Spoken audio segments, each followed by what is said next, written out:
Can I declare the meeting open to the public?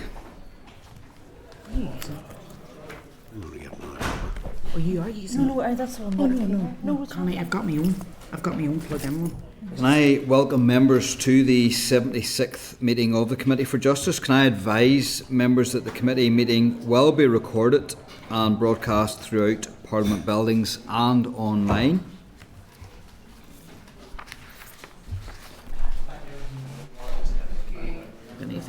Three different places. I'll scan it when I'm here.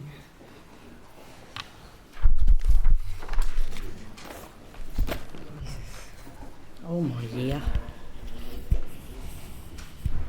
Can I advise members and those in the public gallery that they are welcome to use mobile devices as long as they are on airplane mode and all devices are muted.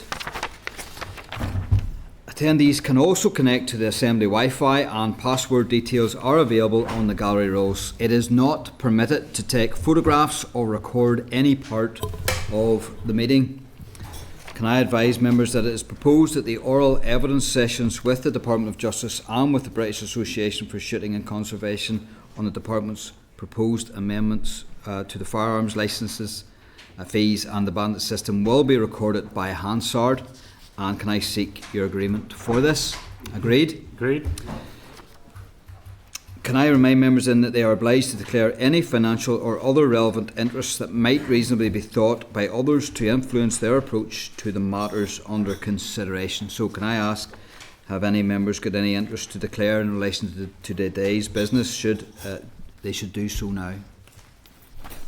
Sure. Yep. Okay. I have an insurance policy with BASC in relation to my firearms, so that's my connection there. Okay, thank you, Patsy. Any others want to declare an interest at this stage? Can also remind you can do so during the meeting if need be. Okay, agenda item number 1 then is apologies. We have received no apologies, but can I say that Aoife and Doug are joining us remotely today, virtually on our screens. But there are no, that's everyone catered for? Yeah. Agenda item number 2 then is draft minutes. Can I inform members that the draft minutes of the meeting held on Thursday the 21st of May 2026 are pages 5 to 13 of your meeting pack? Can I ask members if they are content with the minutes and that they are a true reflection of the proceedings of the meeting held on the 21st of May? If so, I will sign. All agreed? Agreed. Thank you. Agenda item number 3 then is matters arising. Can I ask members if there are any matters arising from the minutes that they wish to raise at this stage? No. Okay. That brings us on then to agenda item number 4. Firearms licensing fees, consultation on proposed amendments to firearms licensing fees and the bandit system, Department of Justice oral evidence. Can I refer members to pages 16 to 120 of the meeting pack and pages 2 to 9 of the tabled pack for all relevant papers?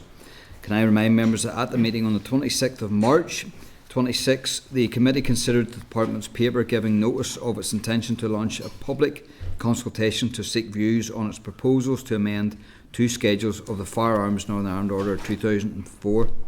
The proposed changes will make amendments to the bandit system and increase the fees payable for licensing and related services. The committee agreed to request oral evidence from the Department on the proposed changes, which will be followed by oral evidence from the British Association for Shooting and Conservation, commonly known as BASC. Members will be aware that the Minister issued a written statement yesterday advising that the consultation has been withdrawn following feedback and responses received. Questions on the options considered and concerns about the consultation process itself. Can I inform members that the Department officials providing evidence today are Christopher George, Head of Firearms and Explosives Branch, Dr. Jennifer Stewart, Firearms and Explosives Branch, Claire Duncan, Firearms and Explosives Branch, as well as Mark Roberts, Chief Superintendent of the PSNI. You're very, very welcome to the committee, so thank you very much for your attendance. I suspect you have an opening statement, and so Christopher, if you want to lead off, thank you very much. Chair, members of the committee, thank you for the opportunity to appear before you today on the matter of the Department's consultation on proposals to amend the firearms licensing fees and the bandit system. My name is Christopher George, and I was appointed Head of Firearms and Explosive Branch in April 2026. I'm joined today by my colleagues Jennifer Stewart and Claire Duncan, and also, as you've stated, Chief Superintendent Mark Roberts from the PSNI. I'd like to acknowledge at this stage that the committee will now be aware of the Minister's decision to withdraw the consultation. I want to take this opportunity to apologise for any inconvenience that this may have caused the committee, and will aim to answer any questions on this. By way of background, firearms licensing in Northern Ireland is governed by the Firearms Northern Ireland Order 2004, and the Chief Constable is responsible for the majority of firearms licensing under that order. The Firearms Licensing Service is a critical component of public safety. It requires robust assessment processes to ensure individuals who are granted firearms certificates are fit to possess those, have good reason to do so, and that such possession does not present a risk to the public. Fees for firearm licensing in Northern Ireland were last amended in 2016 and have not kept pace with the rising cost of administering the service. Over time, this has led to a significant gap between the income generated through fees and the actual cost of delivering the service. This deficit places increasing pressure on the firearms licensing branch within PSNI. Critically, it diverts valuable resources away from the mainstream policing budget, raising valid questions regarding the long-term sustainability of the current model. In light of this, the Department launched a public consultation to seek views on proposals to amend the current licensing fees.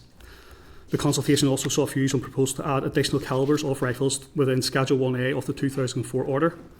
The bandit system, as it's commonly referred to, sets out the firearms that may be exchanged in a one-off, one-on transaction carried out by a registered firearms dealer. The consultation has provided an important opportunity to seek the views of a wide range of stakeholders, including certificate holders, representative organisations, rural and sporting groups, and the general public. The Department has received a substantial number of responses, close to 1,000, which reflects a high level of interest and engagement with the proposals. I recognise that proposals to fee increases can be of concern to certificate holders and other stakeholders. It is therefore essential that any changes are implemented in a transparent, evidence-based manner, with clear communication about the reasons for doing so. I'm aware that many respondents have expressed strong views about the relationship between proposed fee increases and the standard of service that they receive. Stakeholders have highlighted concerns around processing times and delays, while many have questioned whether an increase in fees will be accompanied by a demonstrable improvements in these areas. In reality, moving to full cost recovery will sufficiently fund the current PSNI FEB staffing model, essentially allowing the service to maintain its current practices. Any desire or plan to increase the capacity and capability of that branch would likely require additional funding beyond the current full cost recovery levels. That being said, the Department fully acknowledges these concerns, and Chief Superintendent Roberts may wish to address some of the misconceptions regarding the operational delivery of firearms licensing service separately. The Minister has carefully considered the strong and consistent concerns expressed since the launch of the consultation, and following recent advice from officials, the Minister has taken the decision to withdraw the consultation at this time. This decision reflects the Minister's commitment to listening to stakeholders and ensuring that future proposals are developed on a more informed and balanced basis. The Department will now take time to fully evaluate the issues raised. As part of this process, we intend to engage with key stakeholders to better understand their perspectives and to inform the development of any future proposals. The Department intends to bring forward a consultation in due course, supported by clear evidence and proactive engagement, so that those who wish to respond are better informed to do so. This approach will ensure that any future proposals are robust, transparent, and capable of commanding broader confidence among stakeholders and the public. The Department remains committed to maintaining a firearms licensing system that is not only fair but also sustainable. The outcome of any future consultation will play a key role in shaping the next steps in achieving these objectives. I look forward to assisting the committee with any questions they may have, and I will now invite Chief Superintendent Roberts to provide his own opening remarks. Thank you, Chair. You, Christopher, go on ahead. Thank you, Chair. Chair and members of the committee, can I add my thanks to those of Chris for the opportunity to appear before you today. I'm Mark Roberts, and I'm the Temporary Chief Superintendent in charge of Protective Services in the PSNI's Operational Support Department. As part of this role, I am accountable for Firearms and Explosives Branch and the delivery of the service that they provide. I recognise that as well as the proposed amendment to the firearms licensing fee and changes to the bandit system, which were put forward under the now withdrawn consultation, this committee will, as with many others, have an interest in the performance and efficiency of the branch, and I'm happy to address that today.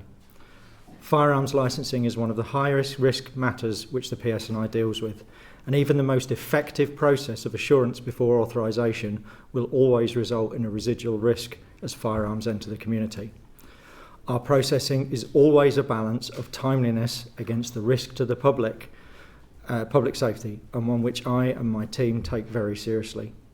We are all acutely aware of the impact of misuse of firearms in our community and our responsibility to keep people safe.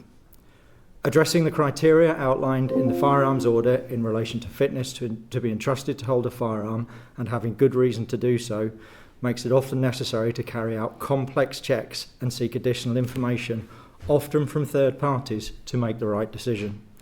We are incredibly grateful for the partnership we have developed with those who represent the firearms community who assist us in this task. Turning to the proposed amendment of the fees, from the outset I wish to make clear that the PSNI seeks nothing more than a cost-neutral basis for the delivery of the service. This position is wholly in keeping with that laid out in the Department of Finance document Managing Public Money in Northern Ireland, which states charges for services provided by public sector organisations should normally pass on the full cost of providing them. The FEB funding gap in 2025 to 26 financial year was approximately £1.75 million, made up of payroll, overtime and non-pay items, including postage and medical fees. That substantial figure is drawn from the PSNI's main grant budget and has an inevitable and direct impact on our ability to fund other critical functions, including tackling the unacceptable level of death and serious injuries on our roads, violence against women and children, race hate and the threats from terrorism and serious and organised criminality.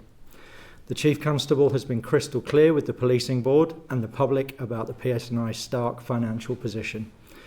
As a service which has not yet received confirmation of our budget for this financial year, we are operating with a predictive shortfall of £57 million this year, rising to £92 million and £149 million over the next 3 years. You will appreciate that the shortfall in licensing fees is a significant sum of money which we seek to recover. I note that this matter is also being addressed in England and Wales, where on the 14th of May this year, the Minister of State for Policing and Crime laid a statutory instrument in Parliament to increase licensing fees from the 4th of June with a range of fees based on the transaction type, and to concurrently introduce more regular inflation-based increases alongside a comprehensive review of costs to take place every 3 years. On the matter of efficiency, I would like to start by saying that as the individual who's accountable for the delivery of the service, I recognise the inconvenience that delays cause to the community that we serve. The position we find ourselves in, which is reflected across many other areas of public service in government, is not one in which we would wish to be, and I apologise to those who are affected by the length of time some of our applications are taking to process. For context, I have a team of 63 staff who not only process applications but provide a wide range of other functions laid out by regulation. They provide a service to approximately 54,000 licence holders, receiving between 18,000 and 25,000 applications annually.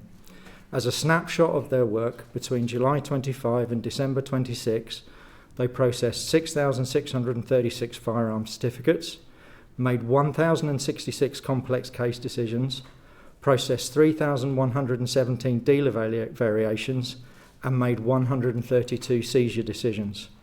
In addition, they also answered 9,052 queries to their help desk and dealt with 1,955 other matters, which included the time and motion study completed as part of the consultation process.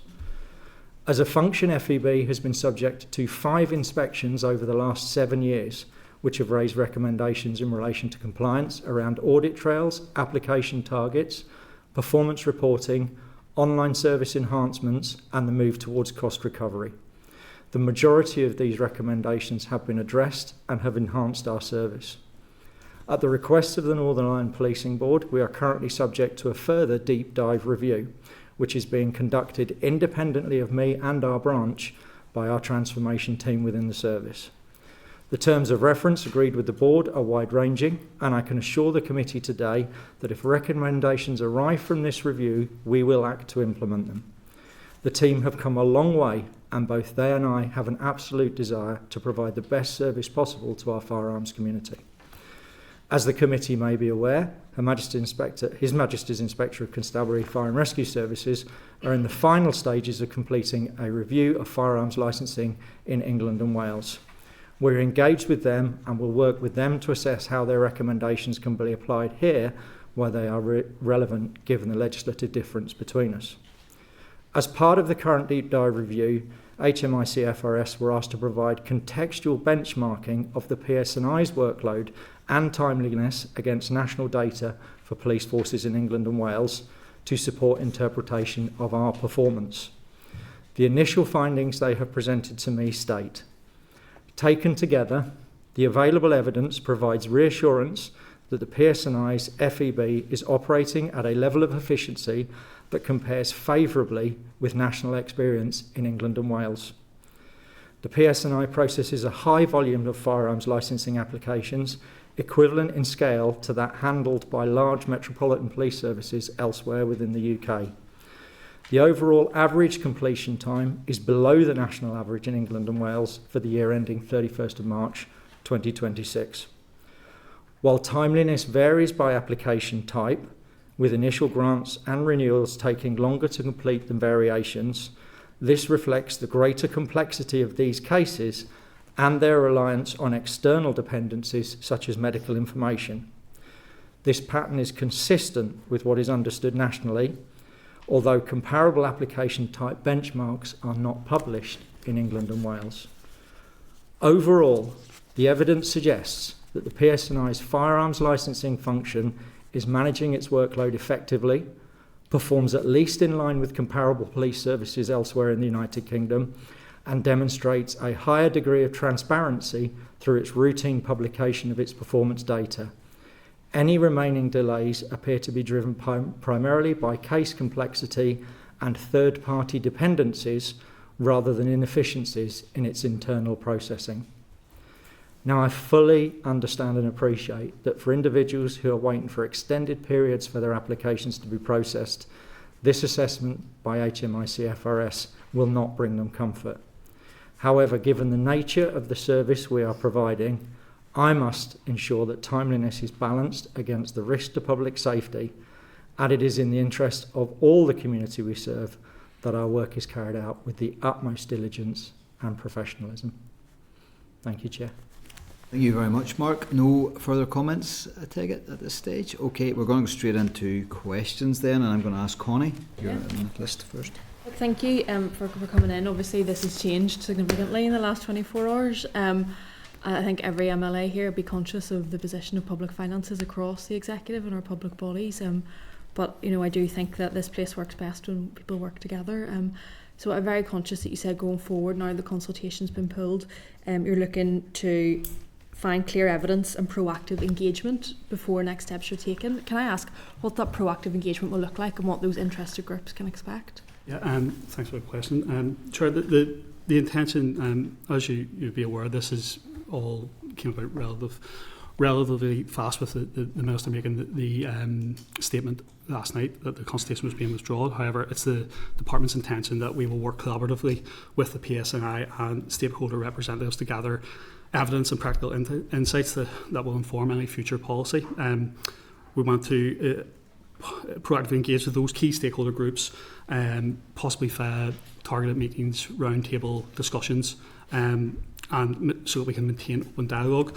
We also hope to and will provide regular updates as we move through this to keep stakeholders informed on possible policy development and the next steps.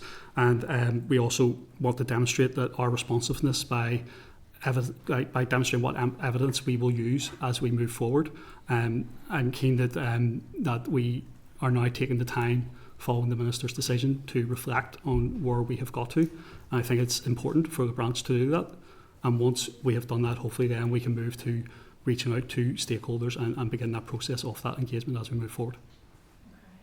No, I think that's important. And I don't think any groups that have an interest in this never expect for prices to never go up when it comes to licensing, but it really is about that approach and that engagement. So I think that'll be a positive way forward. And Do you foresee that happening before the end of this mandate, before the consultation's relaunched, or how long are you expecting this process to take? To be clear, I think that the timings with this this is going to impact upon the obviously the delivery of any changes and the timings.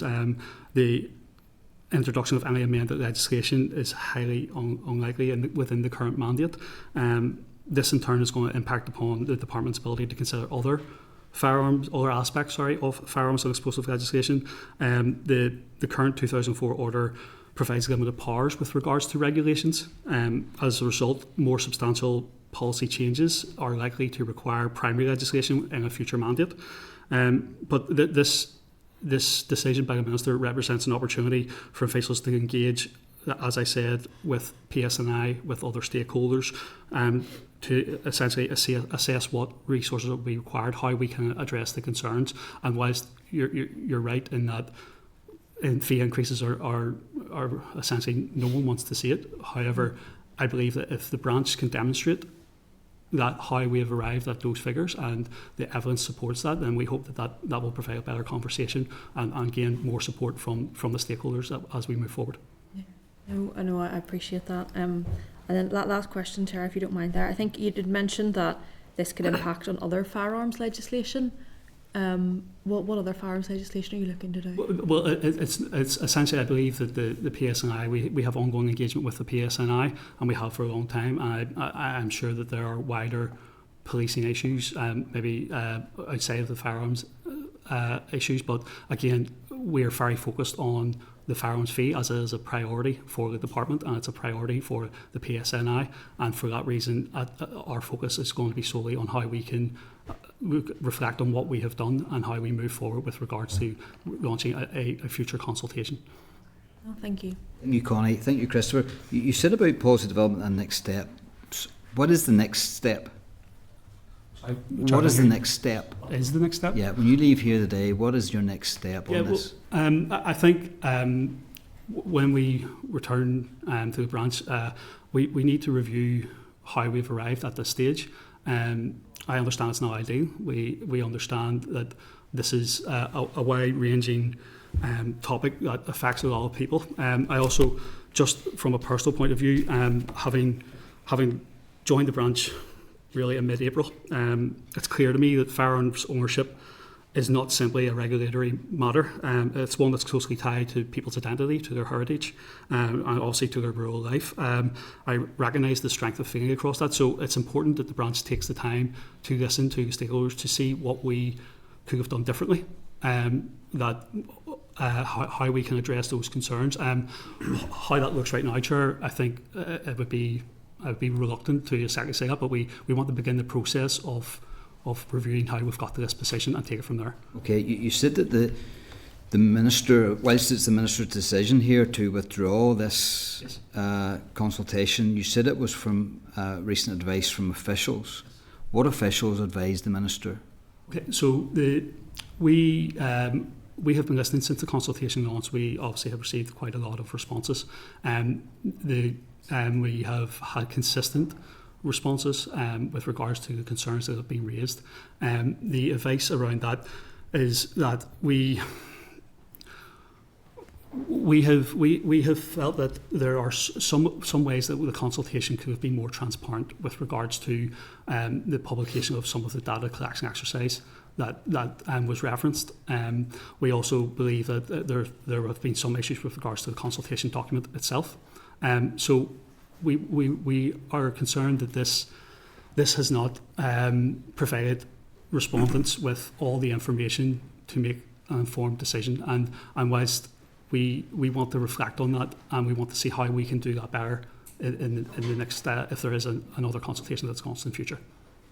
I suppose why I asked that question is usually you'd find with the consultation launch, the consultation finishes, then you assess the information you've collated from the respondents. Mm-hmm. But this seems to be really strange that we basically just stopped and withdrawn a consultation days before it was to end anyway. Yeah. It isn't regular to do a consultation on something and then decide to do another consultation on it again. Yeah. Why would you not take that route as opposed to withdrawing a consultation when it was going to close in 2 days' time? Yeah, Chair, I think but the reasoning behind that is that we following our review of the processes that we've gotten to this, and again, we decided that it would require us amending the consultation, pausing the consultation, then launching amended documents, having to go out, consider the respondents that we have already contacted, sharing those additional documents. We just felt that would be messy. And whilst that was a viable option, and potentially extending the closing date of the consultation for a period of 4 weeks, whilst it was a viable option, we also presented a viable option to the Minister to withdraw the consultation and essentially start afresh. We felt that was the cleanest option. And so, to be clear, that came from Firearms and Explosives Branch Yes. officials? Yes. Yeah, okay, thank you. Patsy, I'll bring you in now. Thanks very much for that, and we're getting a wee bit of light on matters now. Just picking up on that, did nobody kind of red flag these issues prior to the consultation happening? I can speak to that when I joined the branch and when we met as a team to review the issues as they come in and the responses as they come in. The branch worked as a team to review this, and in hindsight, we believe that we could have possibly done things differently to address those concerns. I appreciate that. Just by way of fact, Chief Superintendent, I was checking the figures there from GB, and the initial grant of a firearms certificate over there is £204, and renewal is £135. Yes, from the 4th, yes. Yes, so the proposal here is to an initial grant £250 and a renewal £250. So there's a brave disparity there, and if they're going with as good as full cost recovery, I don't know what's going on there. But if I could please just come back to, there's some figures here, would maybe like to drill down on them. So maybe you could explain to me, please, the department had a shortfall which went from £267,000 in 2018. Now, adjusted for inflation, today that would be about 383,000. How did that leap from potentially, we must say 400,000 rounded off there, up to 2 million? Are you okay if I speak, Chief Superintendent? Yes, go ahead.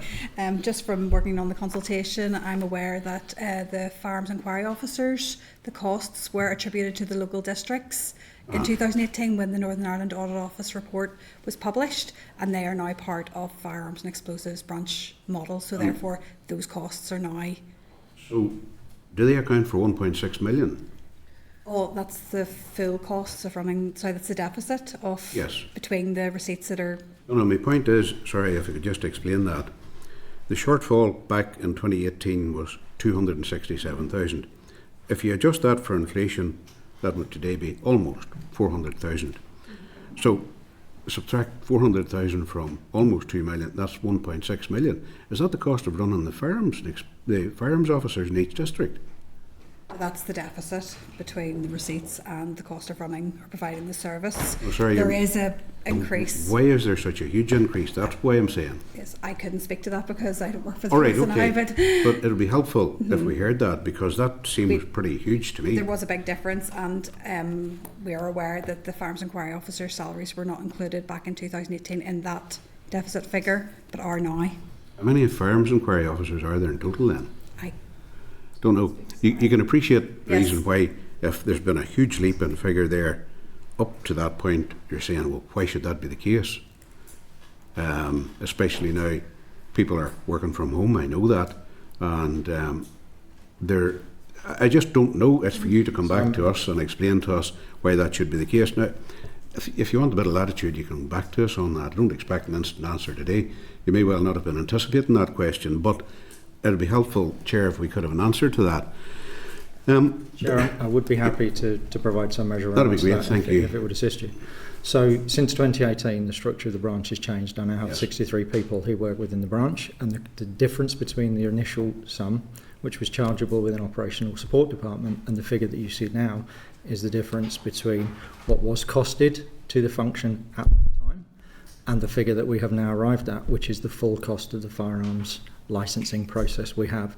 So the figure that you have today, the deficit that we have of 1.75 million, reflects the difference between what we need for a fully costed service and what is being subsidised by the rest of the organisation. And you made reference in relation to the firearms fees in England and Wales from the fourth to £204 and £135. We operate in a very unique circumstance here. We have significant differences in legislation. We also have significant difference in the number of people who hold personal protection weapons. So the comparison, as HMIC stated, between England and Wales and here is one that in some ways is not an equivalent because of the differences in the legislation and the type and nature of the firearms that we license. I get that in PPW's account, you'll appreciate for a small number, a small percentage of that, 50-odd thousand. But you still have a renewal fee of almost half of what they're proposing here. So I just don't understand that, and it'd be helpful if you come back on that. Now, one other thing, with the implications of people, and you've heard the evidence, and I'm sure you've heard a lot of it coming in, Mr. George, and the responses about people having to wait so long for variations to their FEC. And this is people who already have a firearm certificate, so therefore any security issues or else that would normally have been flagged up at an earlier stage, and they may not even have been any longer in retention of those firearms. But there's that one thing, the slowness there. But if I could come over to the other aspect of it, is people have to run businesses and sell these firearms. And if you have, as I've been with a number of RFDs, registered firearms dealers, and they say, come, do you see this? And they show their store, and there's banks upon banks of firearms sitting which have been sold or had a deposit placed on them for sale. All has been, the paperwork and all has been done, and it's just sitting there. Now, the implications of that are, and you're more than aware of this, that if they're at or about the quota under the ministerial directive, they can't bring in any new firearms to put them on the shelves to sell. So you're sitting there, you have stuff sitting downstairs or wherever it is in the store under lock and key that it might be, that can't be moved because there's a deposit sitting on it, or maybe even the full amount of money pending the person either getting their firearm certificate for the first time or getting a variation on it. Meantime, someone could say, I fancy a new, whatever it might be, over and under, or a new target rate, whatever it is. That dealer can't bring them in because it takes them over their quota. So has there been any thought given to a bit more, not latitude, but a bit more understanding of the restrictions that the ministerial quota places on the functionality of a business? Because they have to turn a wheel, they have to try and earn money from this. They are a business, they are FDs. Has there been any consideration given to that at all? Because if one end isn't working properly and the firearms aren't been turned out properly and the FACs aren't been turned around in time, that has a consequential effect on the business, particularly so if they can't bring in what the person fancies as a new item or a new gun for target shooting or whatever it may be. Yeah, Chair, I answer that with, based on my knowledge, and Claire can correct me on this if this isn't correct, we engaged and we carried out a survey of RFDs in 2021, and I think 30% of those dealers responded to us. The department acknowledges that our dealers represent a key group of businesses and that there's over 80 within Northern Ireland. The department has engaged with PSNI to seek their views on that matter. However, at present, the clear priority was the recovery, was the fees issue, and the move to full cost recovery. I'm aware that there's concerns that some within the dealers around the holding limits in the context of application backlogs, and we, as I've said, we have engaged with the PSNI on this, and I'm not going to speak for Chief Superintendent Roberts, but we're happy to continue engaging on that front. But it is, whatever you engage with Chief Superintendent, no disrespect to you, Superintendent, but it is the ministerial directive, yes. The clues in the title. So have you been in a position, Chief Superintendent, to give advice to the DOJ on this matter?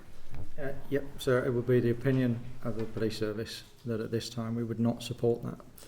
We recognise the impact that this has on the dealers, but our priority has to be to ensure that the system and the process works effectively around protecting public safety, and placing more firearms into secure premises in the community is not a position that we wish to take. We would like to see an acceleration of our processes. We've talked about cost recovery today. We will take part in the reviews that are taking place. As I've said, if we get from the deep dive any suggestion about how we can accelerate the processes to ensure that we can get licences issued faster, we will take it.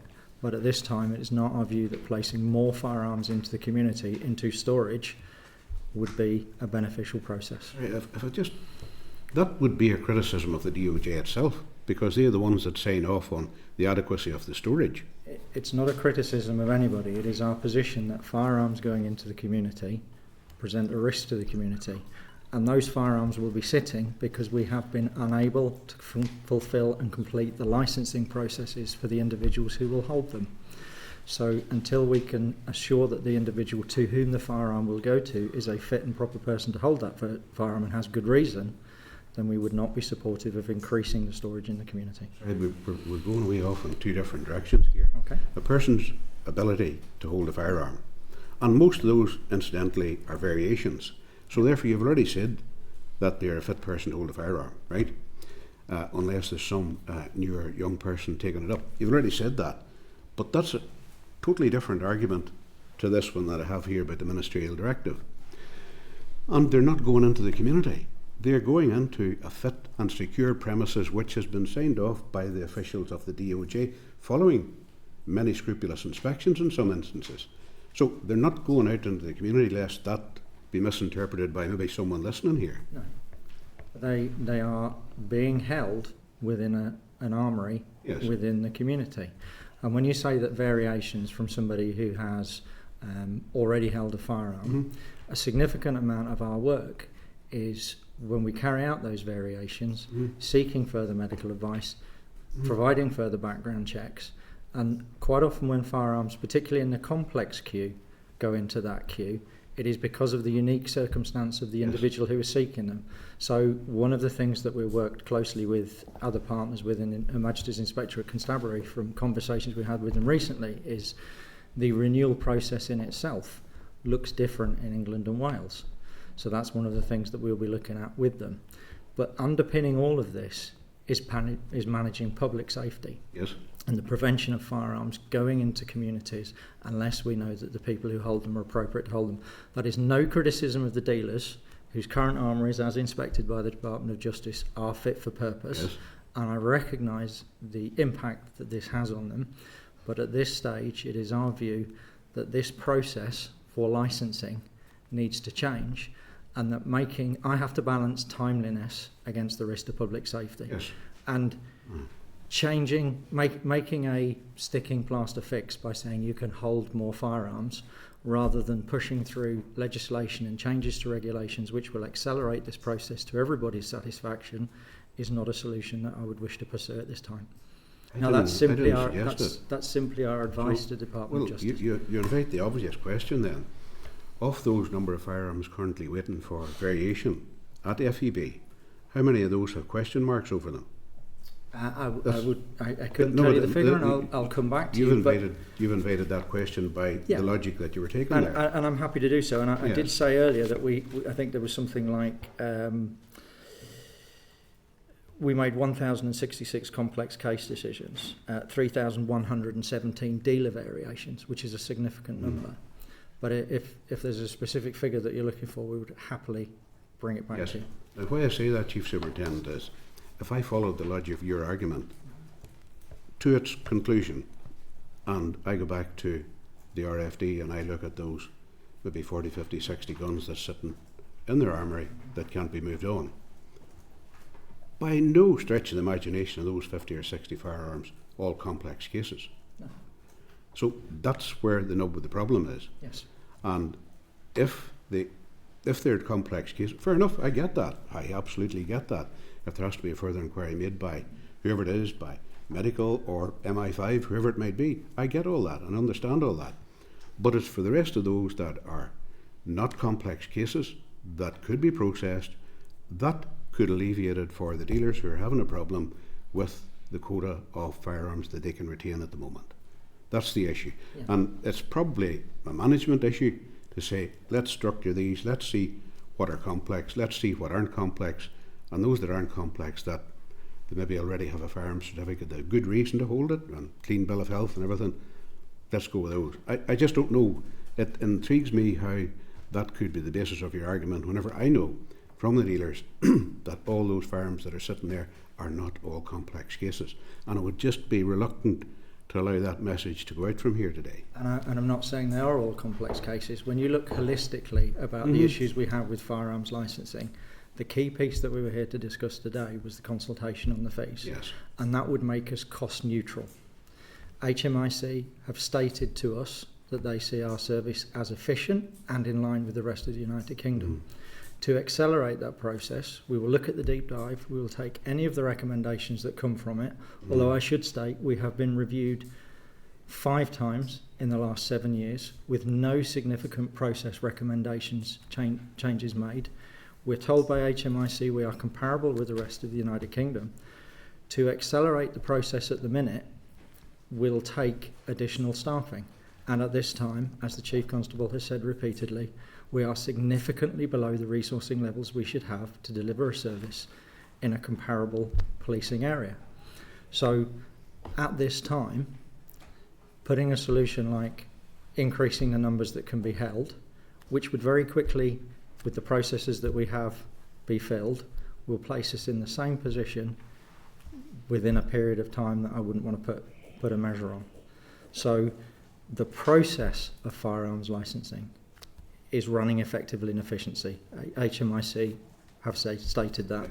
The timelines relate to staffing, and at this time we simply don't have more staff within the service, because if I drew more staff from anywhere else in the service, I would be drawing them from other critical functions to deliver this. So one just final, and then, Mr. Chair, I'll drop this for the moment anyway.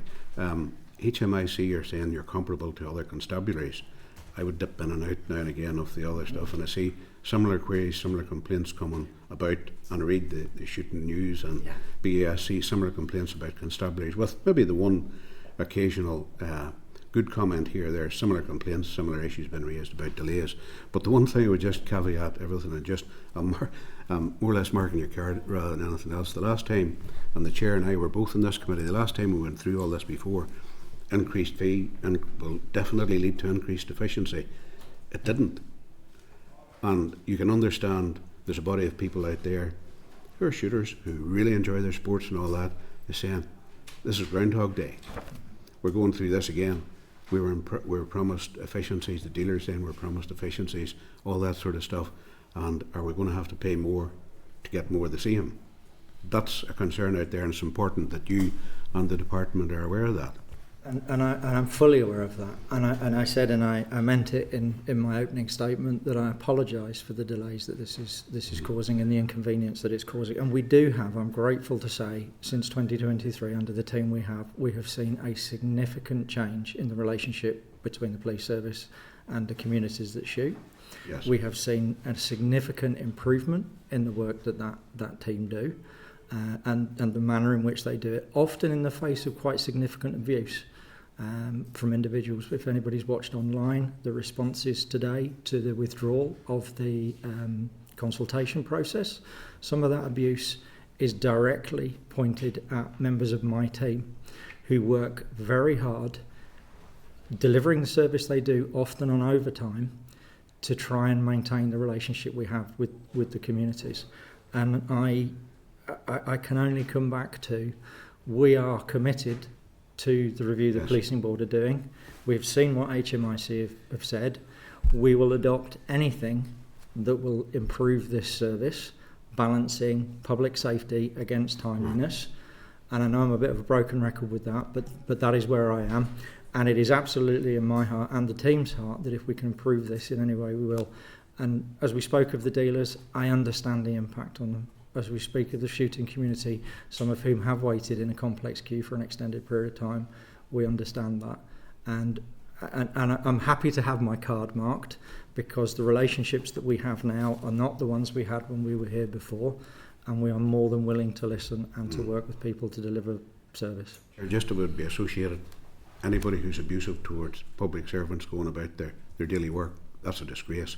And they also should be concerned that if they're seen making abusive commentary, it could call into question whether they're a fit person or not.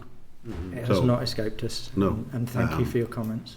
Thank you, Chair. Okay, thanks, Chair. Chair and Deputy Chairperson. Thanks, Chair. Thanks to you all for coming in. And I suppose this conversation is, I mean, the situation has changed. So it feels almost a little bit, I don't know, late in the day to be having this conversation after the decision to pull the consultation. Now, I'm mindful that you're rescheduling that, which will be cause for concern, because I think the lack of consultation with rural communities, and the fact that even in the rural needs assessment, the fact that some of the questions were disregarded is cause for concern here.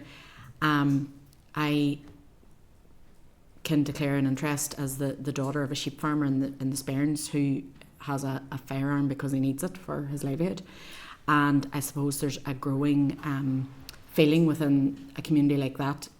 Hill farmers are more likely to need to control pests because of the nature of the land that they're operating on, and the fact that, like, my father lambs outside, so he will lose lambs every season as a result of that.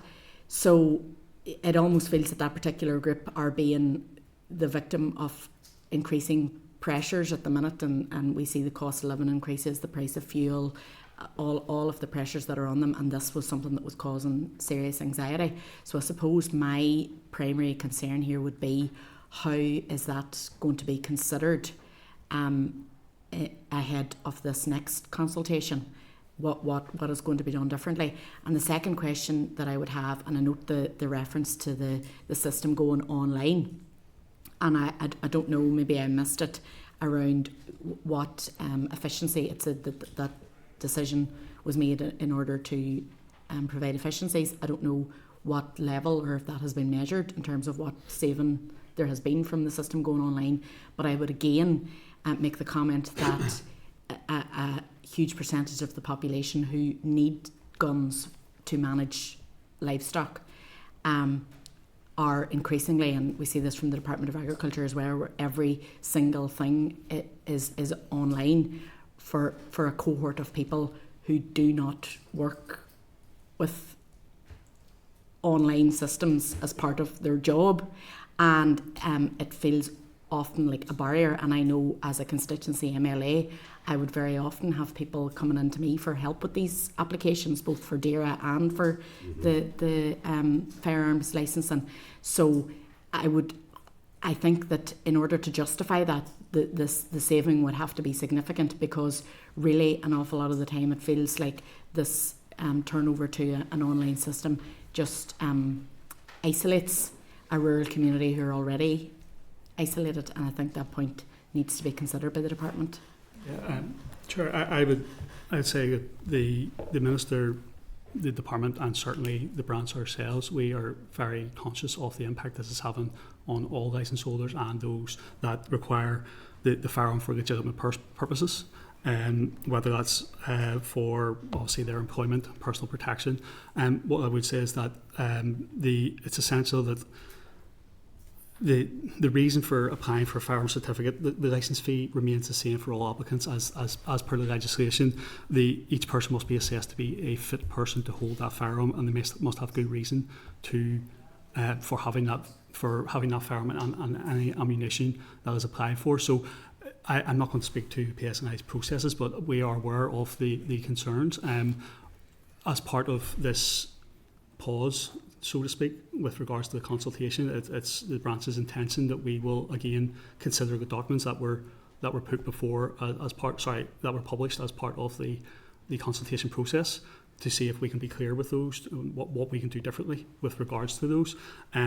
But I'll possibly pass over to Chief Superintendent to address the online application system that's delivered by the PSNI. But we are aware of those concerns, but it's very much our position that each individual, regardless of why you need the firearm, you have to go through the appropriate vetting and procedures. Of course, but I don't know these figures off the top of my head, but I am assuming that this is seen as a rural pursuit or something that the vast majority of people who need this for their livelihood are rural dwellers, so it has a disproportionate impact on a rural community. And I think that that's something that has to be.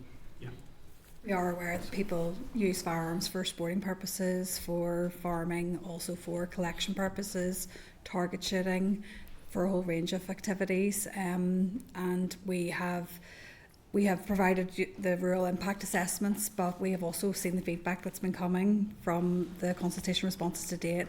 And as Christopher says, we'll be taking that on board as we prepare further impact statements. Emma, is that you? I think, were you going to... Or are you going to come in? Are you? Yeah, go on ahead. Going to the use of firearms for business purposes, one of the things that we do is where concerns are raised to us by elected representatives or other individuals around delays for issuing a firearm for a work purpose, for farmers, for vets. We've had this. We will seek to move them through the queue quickly, to address them as quickly as we can and appropriately. That does have an impact, because if you're seeking a weapon for a leisure purpose, there's no mechanism to accelerate that. So when we accelerate a queue for a firearm through a queue for a vet, that means that we're not dealing with somebody who may have applied an earlier date, but we are alive to that. We do detail that, and we're grateful when people bring them to our attention. In relation to the online system, I will come back to you in answer on that in terms of the overall efficiencies, but we have been challenged a number of times about access to this system. To date, to my knowledge, and it is recent knowledge, there have been no complaints to the Equality Commission in relation to the accessibility of the system. We've worked very hard with the firearms community. We did a lot of roadshows and things like that, and as you've spoken of your own experience, we ask people where necessary to seek help if they find themselves in a difficult position.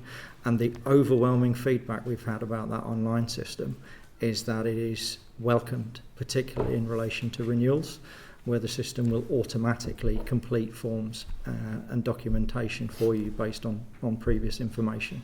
So we will provide a written response to the overall benefits, but our experience of feedback in relation to that system has been overwhelmingly positive, and we will look to move other parts of firearms licensing onto an electronic system to try and achieve efficiencies. But we recognise that with that, we have to understand that there are some communities who it's more impactful on than others, and we're more than happy to listen, and we're more than happy to work with them to prevent there being any harm. Okay, thank you. Before I bring Brian in next, can I ask on that question that Emma asked around rural needs, and Claire, you did talk about the rural needs impact. Can you give us any update on them, and can you tell us any material differences those rural needs impact assessments have made in your consideration? Well, it was a draft consultation rural needs impact assessment. As Christopher says, we are going to look at the concerns that have been raised, including one of the questions in the consultation was directly about, please look at our rural impact assessment or Section 75 impact assessment or screening form, and please give us, information so that we can understand the impacts on certain members of the community. Okay. And we will take that on board. Okay, thank you, Brian. Okay, thank you, Chair. Thank you for your attendance today. Certainly, I think we can all understand the importance of firearm licensing, the interest of public safety, and the outcry there is if any legally held weapon is used in crime or for an atrocity, and how questions would then be asked that would put everything in perspective. Can I just ask, in terms of the fees not increasing for 10 years, why has that been the case? From the previous consultation, sorry? Fees have not increased since 2016. Yes. Why has that been? Is that because ministers, when they were in post, took a decision not to increase them, or did it need legislation to actually increase them? It needs legislation, and since 2016 there have been a number of periods where we didn't have a sitting assembly as well, and there have been other issues in the mix. We had EU exit and things like that as well. So this has really been the first opportunity to have a further look at fees.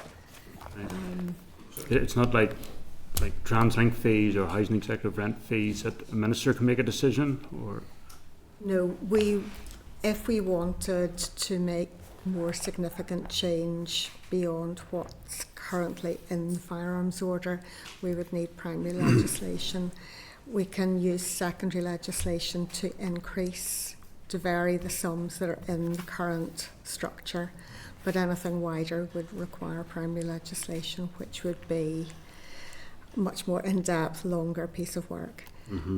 So at the moment, we have been consulting just on proposals to change the amount within the current structure. okay, I mean, just as with any fee, if it goes up gradually with around inflation, it's less of a shock. When it goes up by 150%, obviously there's going to be a reaction. Okay, that's just a general comment. And from my own understanding, how often does a licence last for? Is it 5 years for all firearms? Is that right? I think it's the majority of the licensing. There might be one visitors permits, maybe 1 year, but I might stand corrected on that. Okay, but most are 5 years. Mostly the general firearms certificates, yes, Yeah. and the dealer certificates. Okay, and will Mark in particular, what is your view? You said the HMIC conclude that the timescales are similar to other constabularies, but I understand the target has gone from 56 days to around 120 days. Is that right for the FEB? So can you say more? What is your view on the timescales and the time being taken? My view on the timescale and the time being taken is that it takes us too long. Yeah. That is that there is no. I'm not here to try and pretend that I am satisfied with the timeline it takes, but the timeline which we are achieving at the minute is a measure of success of what that department are doing, not a measure of failure. And that is reflected in what HMIC have said. They're saying that overall, we turn around all licenses faster than they do in England and Wales.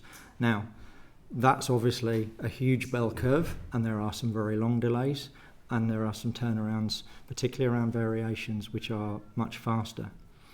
But I think that the timeline that we have at the minute is a reflection of the very best that the department can achieve. And HMIC have been clear in their statement that they do not see inefficiencies in what we're doing. In an ideal world, I would have significantly more staff, which would enable us to address the queues. But at the minute, as a service, we simply don't have the staffing numbers that we require to deliver the service that we want to achieve. And as I said earlier, we've looked at AI and all sorts of things to help us to try and manage the queues down, and we will adopt any of the recommendations that come to us. But I apologised because I'm not satisfied the time it takes. But I think it's really important to say to those who are watching and to the committee that is not a reflection of inefficiency in the team, who, as I said earlier, often work on overtime to clear some of the backlogs that we have. It is a reflection of how we are currently structured, and the funding sits separately from that, because the additionality around the 1.75 million that is being subsidised from main grant is further taking resource from the service, which could be delivered, we could be putting against some of the things I spoke of earlier. Okay, and is it currently largely a paper-based process? The electronic system has provided great benefit because it's moved most of it to an electronic system, which assists us as well, which means that we're not moving through large amount of paper. But when it comes particularly to the complex queue, you'll be aware that we use the national decision model as a basis for all policing to review threat, risk and harm. And that process is completed on forms, which my seniors complete. And would renewal of licences, A lot of it's would they fast-tracked? if there's no issue has been flagged up? Or? So there are various parts of the team, and if you would like a written response in who exactly does what, we'll be happy to provide it. But the seniors take the complex queues, and other staff within the department will look at the more day business ones.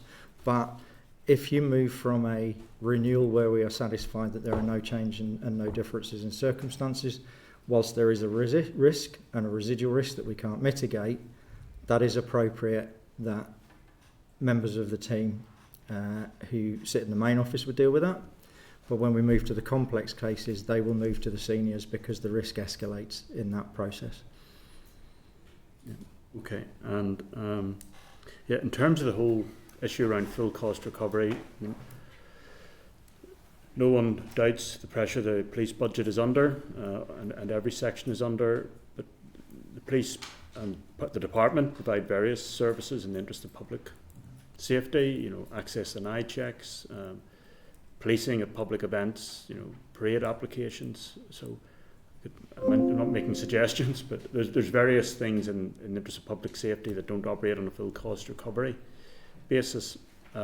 So that would be the argument back, on something which is and safety. You speak to a matter close to my heart around events, because I'm a gold commander and a silver commander, and one of the functions that we look at repeatedly is around cost recovery, and we would not be, along with a lot of policing across the rest of the UK, satisfied that that is appropriately structured, where individuals have to ask us to provide a police service before we can charge for it. And we are very alive to the impact on the rest of policing as matters such as those. And most of the things that you mentioned are areas in which we are also seeking to address the cost deficit. But the events is what I can speak to clearly, because it's one that I'm often involved with, having just been the Gold Commander for the North West 200. And there is a balance to be struck between the ability to provide the events for the community, because that event itself brings in something like £21 million a year for Northern Ireland. So there are benefits in that, but it also places a significant impact on policing resource and demand, which we need to be alive to. Yep. And I realise that ultimately it's a political decision, Okay. I just want to ask too. You said earlier, Mark, that the police. I don't know if I'm misrepresenting you. The police view is that it is desirable to reduce the number of firearms in the community in the interest of public safety. Is that your position, or what is the police position? I said earlier that the placing firearms into the community has a residual risk. And it is our desire that those firearms go into the hands of people who truly meet the definitions that we have around fit to hold, and good reason to do so. We sit, I think, uniquely compared to quite a lot of the UK, in that we have quite a considerable number of people who have a very considerable number of firearms. Often they are collectors who state an interest. And within the current legislation, and you spoke earlier, what legislation would you be interested in looking into? One of the things is getting a clearer definition on good reason. For whilst it's not my intention or my desire to get into anybody's wish to collect firearms, all of which are held and secured, I accept that. But there are a number of people in the community who are collectors who hold a significant number of firearms. And any large number of firearms in the community carries a residual risk with it, and we are all fully alive to the consequences of that. So that would be my position. And the storage arrangements are responsibility of the department, is that right? Or who inspects that? It's PSNI. It is the police also? Yeah, PSNI. We inspect them. So, and when a licence is renewed, do you have to go out to inspect it?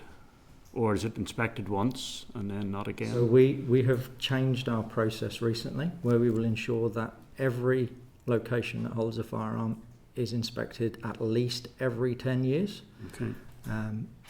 It would be my position that ultimately we would increase that. But at the minute... Increase the frequency, because this is a key matter for public safety.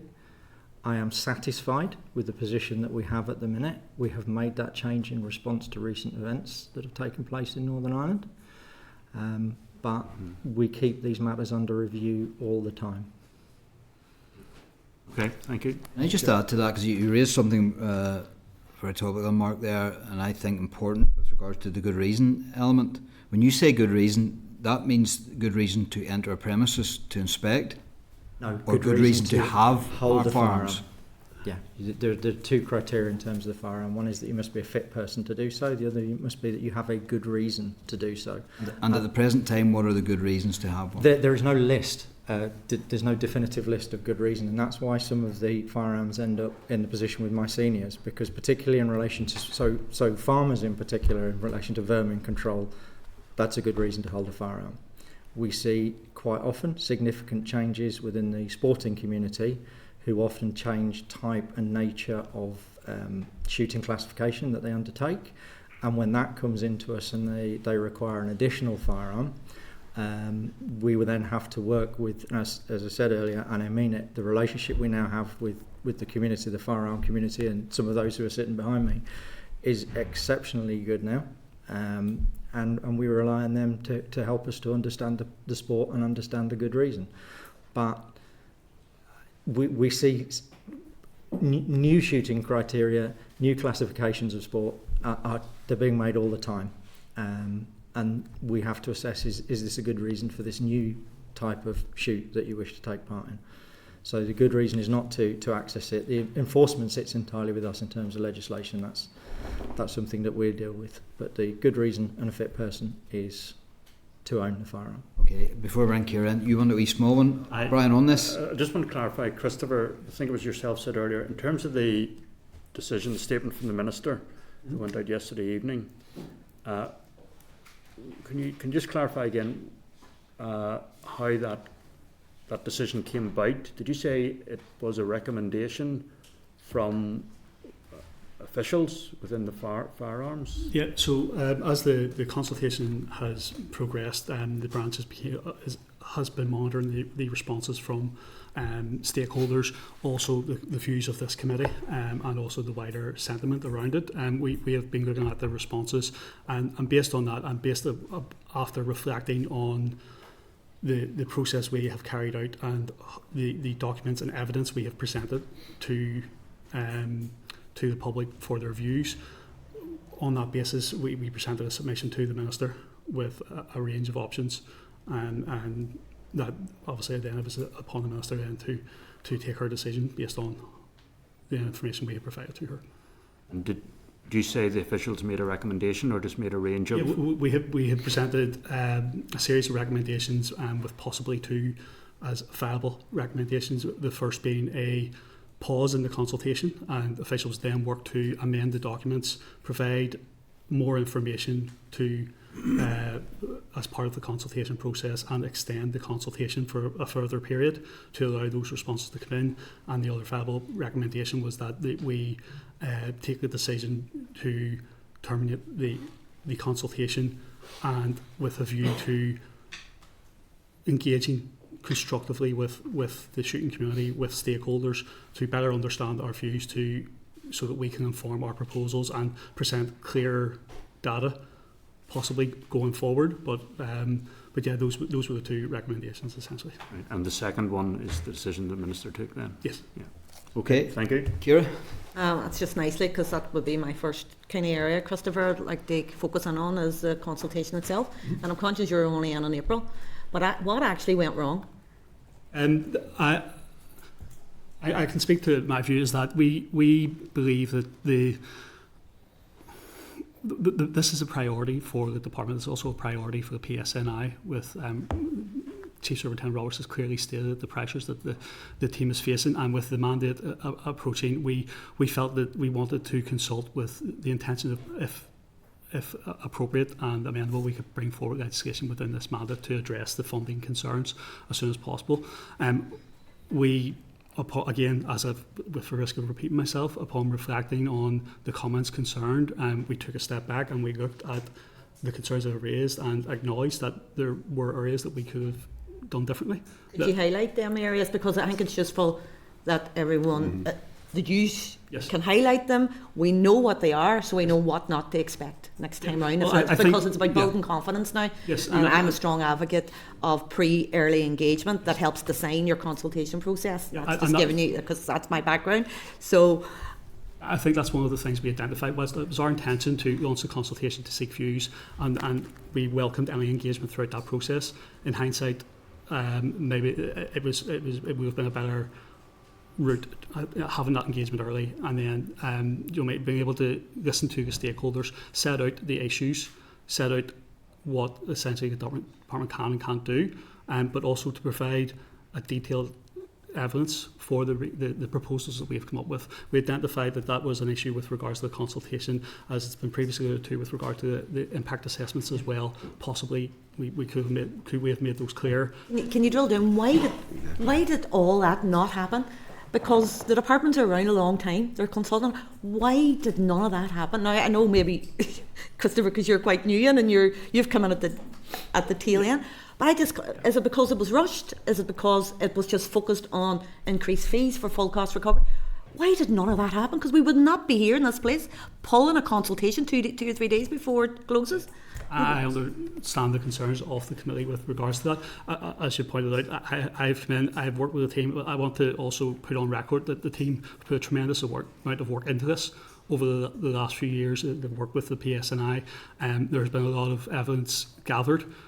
Why that wasn't presented, again, I think we can hold our hands up and be accountable and say that at times we could have done it better. I'm not going to speak to what happened before my time within the branch, but I do believe that I've noticed that the work ethic within the team, the passion as well to try and deliver what is best for respondents. But again, we have to understand our duties as officials, and with regards to budgeting, to the pressures. But again, I think that it possibly could be that we just on this occasion could have worked and done things differently, which wouldn't have led us to this situation that we now face. And I understand that this. I also want to just give context in that this was this on the basis. I'm keenly aware that the department's previous consultation in 2016 is fresh in the memories of some of the members. Well, not me. But with some of the members. But I was very conscious coming into the branch that I didn't want to go down that process again. I didn't want to have that issue. So I'm very conscious that this is a chance for the branch, now that the decision has been made. We learn from this. We also then take a step back, start that engagement process with our stakeholders to better inform and hopefully be more transparent and also avoid a repeat of the issues not only from 2016 but the issues that have led us to come to before you today, essentially. Yeah, because I think it's quite clear. You need to have a clear reasoning as to why you're increasing the fees. So the general public, a layperson like me, knows nothing about rifles or licensing, can clearly understand the reasoning. And likewise, the banded. Can you throw light on the bands and what was the issues with that?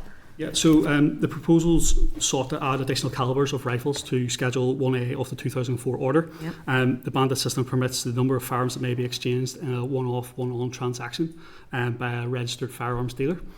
The system was introduced in 2016. The PSNI have advised that there's approximately, well, this figure, I'm not sure if it's out of date, but we have a figure here of 400 per month, possibly. However, the proposed additions to the calibers and rifles permitted by the bandit system reflected the desire within the shooting community to have possibly more modern, popular rifles included in the transactions that they can carry out with a dealer. The bandit system was originally intended for firearms for purposes of pest control, and hence why the quarry bans, but the system was not intended to facilitate one-on transactions for target shooting. The department again considers the concerns that have been raised, for example, that this adds unnecessary complexity and administrative burden. And we, again, based on those concerns and the feedback we have received, we're happy to engage with stakeholders to address those and see how we can work this out to make it clear whatever form that may take. Okay.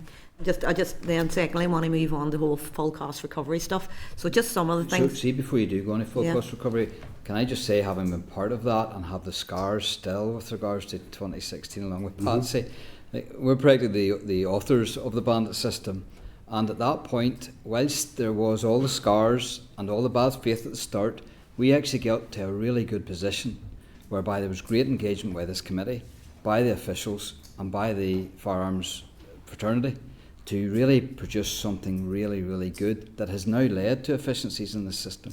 Now, somewhere along the line that has failed with regards to, I suspect, the capacity of the PSNI, one way or the other, whoever's fault that is, money and everything else goes with it. But we were at a really, really good place. We were a really, really good place. And then BASC wrote to this committee in 2020, January 2020, asking about variations around the bandit system. And it took the PSNI 5 years to respond. So that's just an example of where we had got to a really good place, and then within months it broke down. Chair, I understand that, and again, when we presented the consultation document to the committee, I noted the concerns of yourself and some of the members. I'm very conscious that we don't repeat that again. I'm keen to build relationships not only with this committee but also with the stakeholders as we move forward, so we don't have a repeat of the issues and that scar tissue that you experienced. Sure. Ciara, I apologise for butting in there. Just Claire, you had mentioned 2016 is the last time the fees were increased.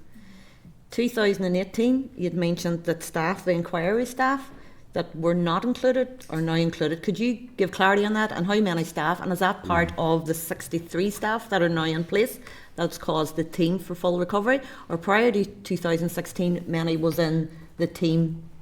So many was in the team prior in 2016, and post 2018 how many staff's in the team? So, Maybe the staffing levels. What I would prefer to do, if I may, is provide that in a written format, Yeah. because if I gave you the numbers off the top of my head, they would be wrong. But the overall premise of this is that we have now moved all of the firearms and explosives work into one team. And it's important when I say explosives that this is not explosives blasting, this is the manufacture of ammunition. So people have thought we've added that explosives blasting as a plant. It's not carried into it as well. We'll provide the answer in writing, but now we have one dedicated team who look after everything that is required under the firearms licensing explosives legislation. That would be useful. So what was we'll provide- 2016? Because I was getting a bit confused at all of a sudden this influx of 30 staff be included under the team, and now that's the difference of the 1.5. So The key changes is wages. It's pay costs for individuals, but we will clarify that and we'll provide that in. that's good to know. And then regarding, you says the biggest delays is third party. So what's the issue there, and what have you been doing with your third party to try and improve it? I'm assuming it's Department of Health, So medical the- records. So The third party checks are the ones which sit outside of something that we would do. Some of them will be internal, so we would have to go to some of the teams within Crime Branch and others to go and to seek information, which takes time. Some of them are external partners in relation to intelligence and information. But one of the things that we do differently here from the rest of the UK is we're responsible for seeking and paying for the medical certificate for someone who wishes to have a firearm. And we have no control over the manner, the timeliness of those responses. One of the things that was recommended in an earlier review, which we were not able to progress, is that we would stop the clock in terms of how long somebody's been waiting when we write out for a medical certificate. But as it stands, differently from the rest of the UK, we ask for it and we pay for it. and what's the cost, and what have you been doing along with, is it the Department of Health, for this to improve this process, given that it seems to be a huge barrier and has So- been for years? The cost varies between, as it does with any medical certificate letter, different surgeries will charge different prices. Again, we'll come back to you in writing around what the standard fee is, but I know from personal experience, depending on what you want the letter for, you get a different charge. But in terms of working with the Department of Health, we have engaged with them, they are aware of it, but they have a significant number of other priorities as well that the Department of Health are working on. So accelerating provision of medical letters from GP surgeries is a matter that you need to take up with them. but I understand why we receive the delays that we do with some of the issues that we see going on in the health service. Has them fees always been there post 2016? Those Again, charges? It's always been That would be useful to know what correspondence you have had and see it, and what correspondence back to the Department of Health is, because it is about working collaboratively with departments to improve services and that cross-party, across departmental working, which is something that we're strong advocates of here, and we are doing a joint meeting with the Department of Health on other stuff. But I'd like to see what correspondence you have had, what ongoing work you have had to remedy this delay, because that's what's causing the whole delay. Because if you're reducing the delay, you're building confidence in a system that people will pay for a good quality service. But if they're not getting a good quality service and the service is going up by 150%, like, I'm being simple, the dog in the street would have to bark very loud, you know. So, you know, I welcome he's coming today. I welcome that it has been paused. I welcome that you are reviewing the whole process.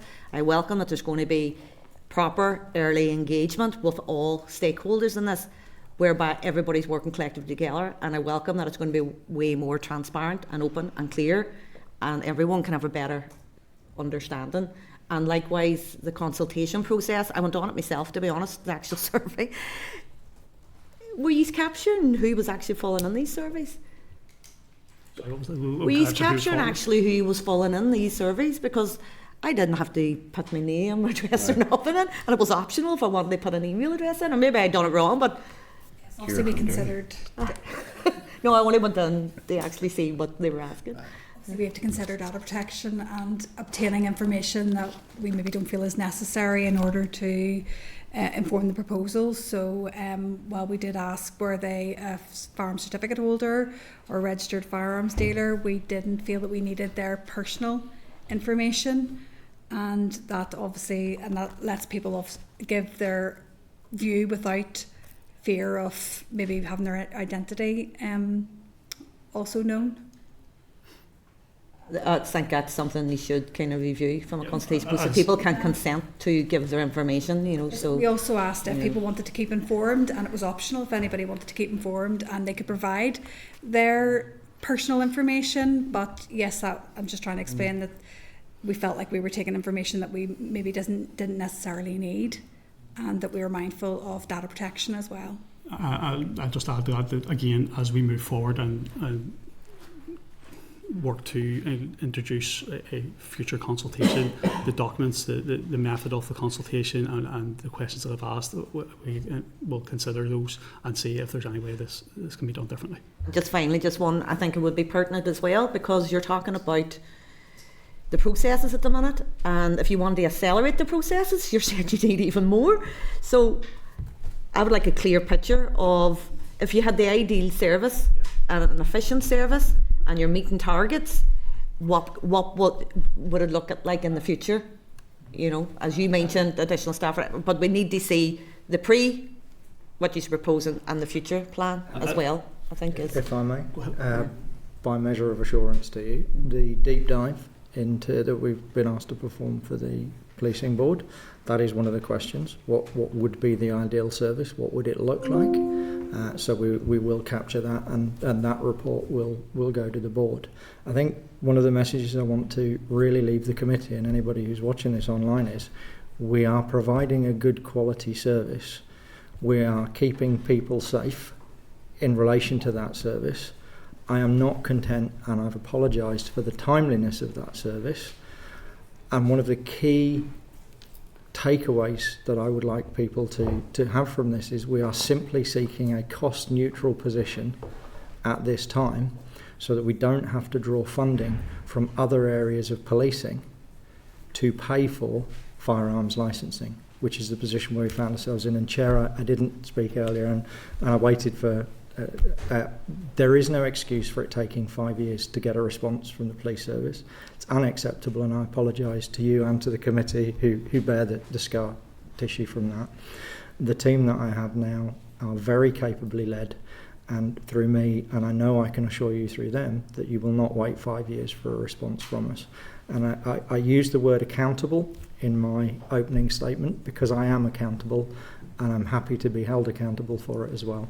So that's one of the reasons why I thank you for the opportunity to come today.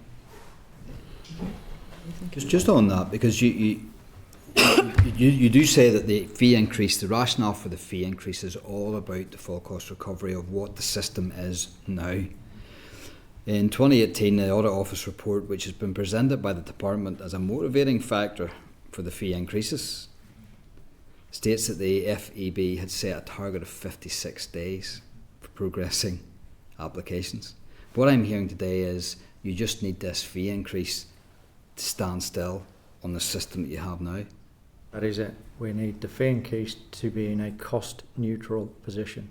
And that's why, and HMIC have said in terms of how we're operating, they have found that we perform in line with comparable police services elsewhere in the UK, demonstrate a high degree of transparency, and any remaining delays appear to be driven primarily by case complexity and third-party dependencies rather than efficiency in internal processing.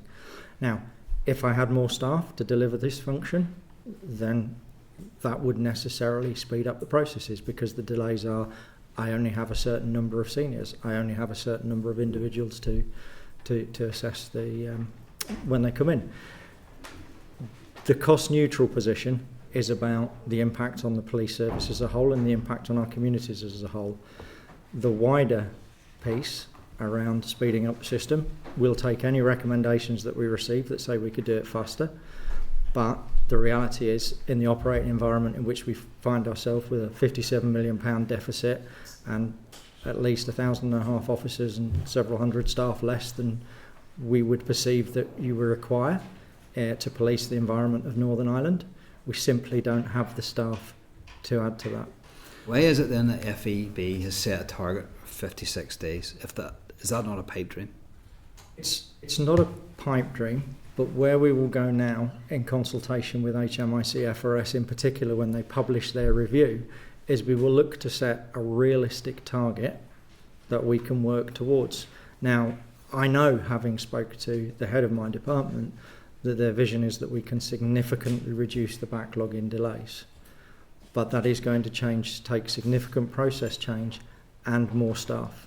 Now, one of the things that has been an issue for us is that we have seen a high degree of staff turnover. And we have seen a number of impacts around introducing the online system and a number of other process changes that we have undertaken within the service, which have impacted on the queues.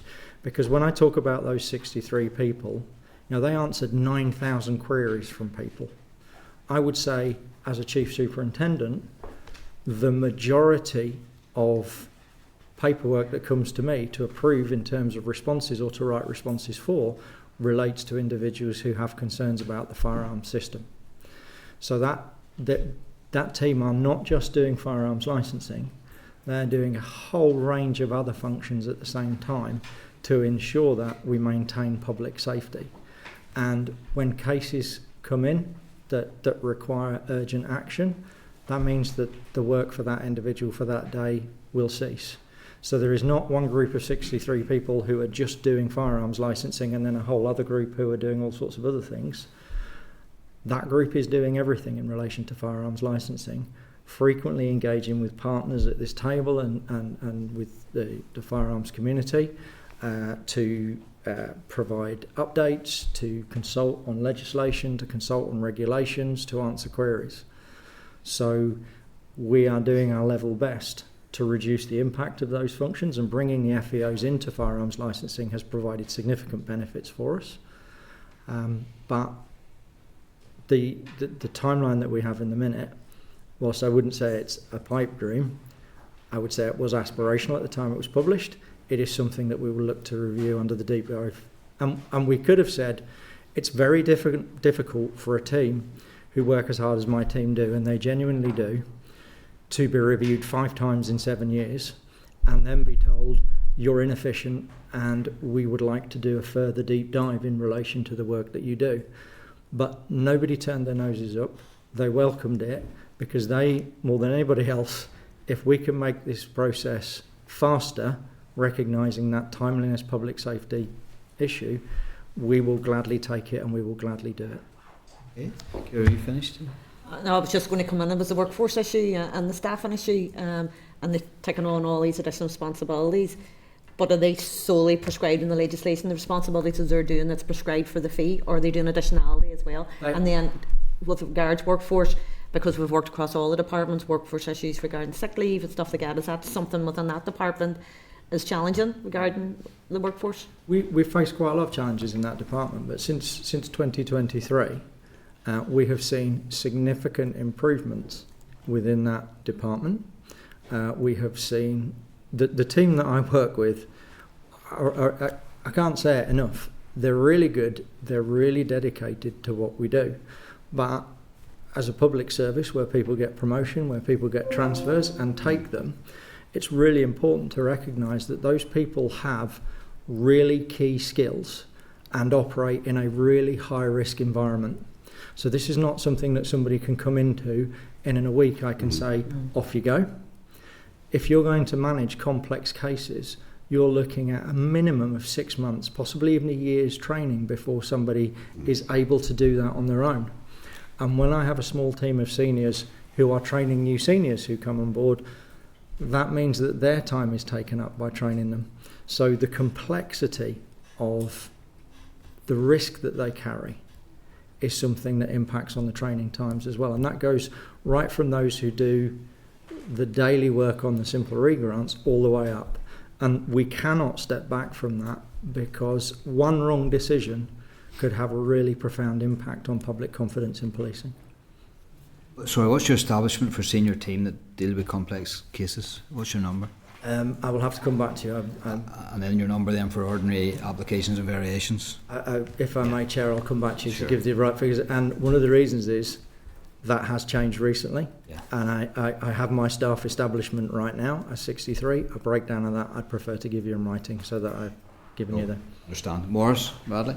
Thank you, Chair, and thanks for your presentation. My questions were really based on the consultation, which is now no longer. But I remember in the early 70s I bought a gun and my licence was verified in the local police barracks within a fortnight. After a while I sold it and bought a new one. That was done at the dealer.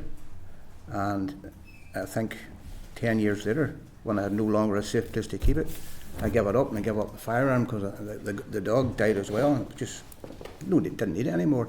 But it was all done locally. So what were your numbers, including officers at the local stations who could verify firearms in 2016 compared to what they are now when they're centralised? Now, your system is inefficient. Your officers are very efficient. But centralisation of anything creates inefficiency and backlog. It doesn't matter what it is. You centralise it, you're automatically going to destroy it. So while you have an efficient team, your methodology is inefficient. So how can you not spread the workload out across the rest of the police stations in Northern Ireland? Why have you had to centralise it? And the other question I wanted to ask was on finance. Your premise of how much money you need at the minute to service the certificates and the firearms is based on high earning officers. It's based on, you said yourself, on overtime, and it's based on centralisation. In other words, you have more work coming in for less numbers. So if you, when you're giving back numbers, if I could have the numbers of officers who were fit to verify firearms certificates or licences in 2016 compared to the number now, and also the cost of overtime, the cost of the backlog, has it been factored into what you need now to clear all this up? Because I think the mathematics is skewed because of centralisation. So, respectfully, I would disagree with you about centralisation. I'm just in my opinion on experience. Yeah, and not of the police, a whole range of yeah, centralised. But if I may, this is placing firearms into the community is probably one of the highest risk functions that we undertake. And the benefit around centralisation is not just cost efficiency around process time, but it brings single consolidated decision making around a clear structure within the national decision model in relation to the allocation of firearms. So whilst I agree with you, centralisation is not always the solution. By having a single team who make decisions which where, for example, they would meet once a week, the team, to discuss complex cases, to make sure that our decision making is consistent. If I place that decision making into the hands of individual officers who happen to be working at the front desk of a station, then you would get a significant variation in the decisions and the risk tolerance that this group would have. So we know from the Joint Emergency Services interoperability principles that risk-based decision making is best done by people who clearly understand the risks that they're dealing with and who work together so they all have shared situational awareness. And that's delivered through a central group who work and meet regularly together to provide consistent decisions in relation to that high-risk work. Now, there are no officers in the FEB team. There are no police officers. It is entirely staffed. I lead it, but it is entirely staffed. Both those that work in the district is staffed by police staff. We have no police officers who are in there. So, as I say, respectfully, I would disagree with your view that in this case, that centralisation has led to inefficiency. And as HMIC have said quite clearly in their response to us, they have not seen inefficiencies in our processes. And the point around the firearm being obtained in 1970, the operating environment in which we operate now is significantly different from then, not just in relation to the obvious issues around terrorism and things like that have taken place since then, but the firearms community would tell you, as a sport and a hobby, shooting, target shooting, has developed beyond all measure in relation to a pursuit that people want to undertake in terms of leisure. And somebody at the front desk in an inquiry office, I struggle to understand some of the the use of the firearms for target shooting. It's a really specialised subject now, in a way that requiring a firearm for vermin control or something like that simply isn't and wasn't. Through you, Chair, somebody, as you described, sitting at the front desk of a police station, knows their community, knows the people within their community. It's not somebody sitting in Belfast who doesn't know Adam from Paul. Makes a decision based on what's written down. So you've got the local knowledge, which you don't have now. And by your own admission, you're now way behind time in your firearms. It's now not cost efficient since you centralised it. Again, I would have to disagree with you. There are no officers, or there are very few officers consistently sitting behind desks in front office inquiry offices, and the investigations that we're required to undertake, particularly in complex cases, are really, really significant, and often require reviews of not just where somebody lives, but who they live with, the circumstances pertaining with them, how the firearm is stored. We have moved to a system that, whilst it is not perfect, is much more secure and much safer for the community than it was all those years ago. And the HMIC have said to us today they are not finding inefficiencies in the processes that we have. We have said if there was when the review completes, if the deep dive says you're doing this all wrong, do it this way now, we would of course look at it. But we have had 5 reviews in 7 years, and none of those reviews, mentioned earlier, we have implemented almost all of the recommendations, and I kept it out, the one that we haven't, because the one that we haven't is as far back as 2018. The reviews were telling us to move to a cost neutral position, and we have not achieved that. Yeah, for you, Chair, just one other point. When you are being compared with other police forces across the UK, most of those police forces are operating within a city that has a population far greater than the whole of Northern Ireland. So you're operating in a whole rural raft centrally in Belfast or wherever, and you can't compare that. And HMIC said in their documentation that one of the things they found was that we deal with an extraordinary number of firearms equivalent to a metropolitan environment, which few other forces operate in that environment. So HMIC noted that, and they said you are doing the work in a community that is both rural and urban, that is reflective of the largest metropolitan area. Yes. Therein I make my point. You're dealing with the whole of Northern Ireland, which is a vast area. In a metropolitan area, people know each other. You don't know. And you don't even know who I live with. You don't even know if I live with anybody. You know nothing about me. So how can you say whether I'm a fit person to hold a firearm or not? Because we have systems and processes in place in which we review that if you apply for a firearm. And every step that we take is based on public safety.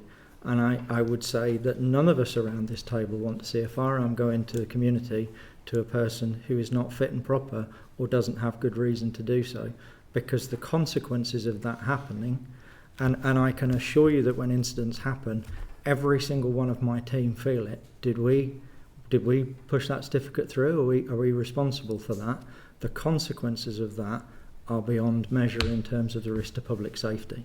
So I have apologised, and I gladly apologise again for the delays that people are experiencing, but I must put public safety first, because the impact of a firearm being misused in the community is beyond appalling.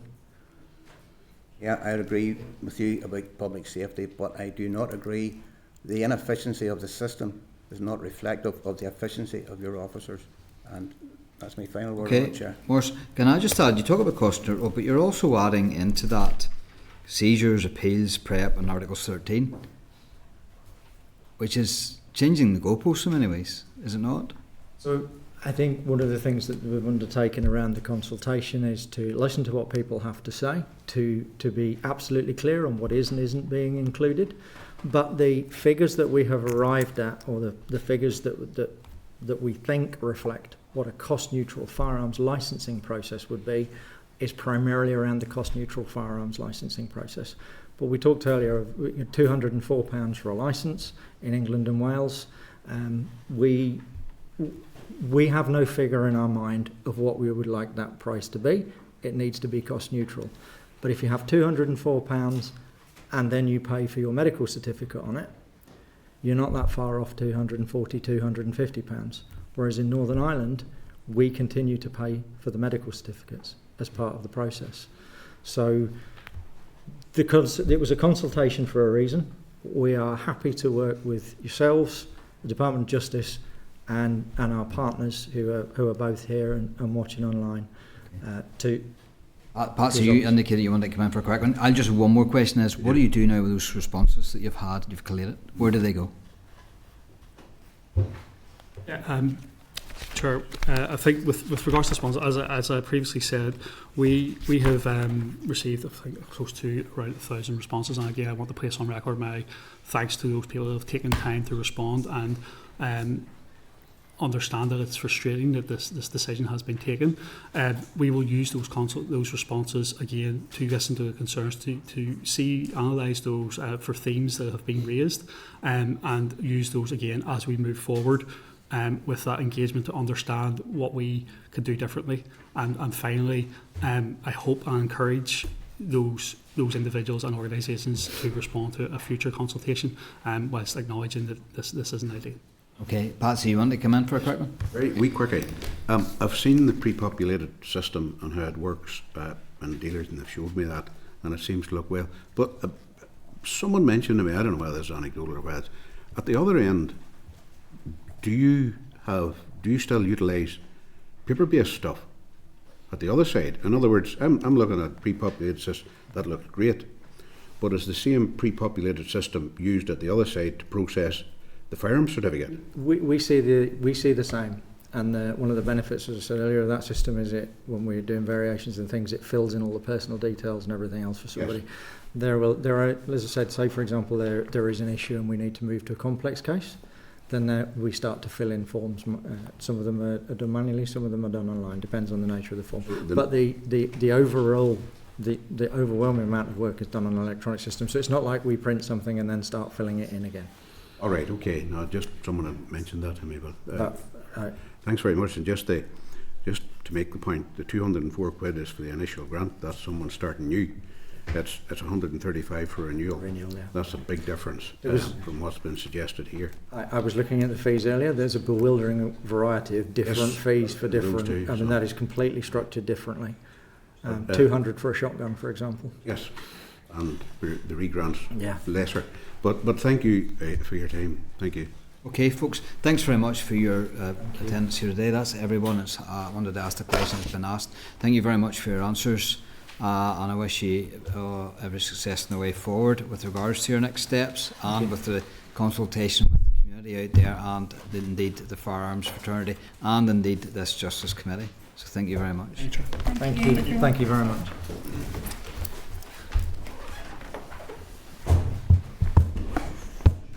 Okay, members, moving on to agenda item number 5, firearms licensing fees, consultation proposed amendments to firearms licensing fees in the bandit system. The British Association for Shooting and Conservation oral evidence. Can I refer members to pages 122 to 129 in the meeting pack for the relevant papers? Can I inform members that the committee will now hear from BASC on the department's consultation? The witness providing evidence today are Tommy Meehan, Director of BASC Northern Ireland, Dr. Alex Murray, Head of Law at BASC, and then Gavin Walsh, former Northern Ireland Public Services Alliance NIPSA representative. You're very welcome to the meeting. Thank you very much for your attendance. I'll give you that wee bit moment to get settled. Very warm. It's very warm, it is. It's very heated in this room for all sorts of reasons. Tommy, I suspect you have an opening statement that you want to present to us. I could just take a minute or two just to sort my paperwork out, please. Yep.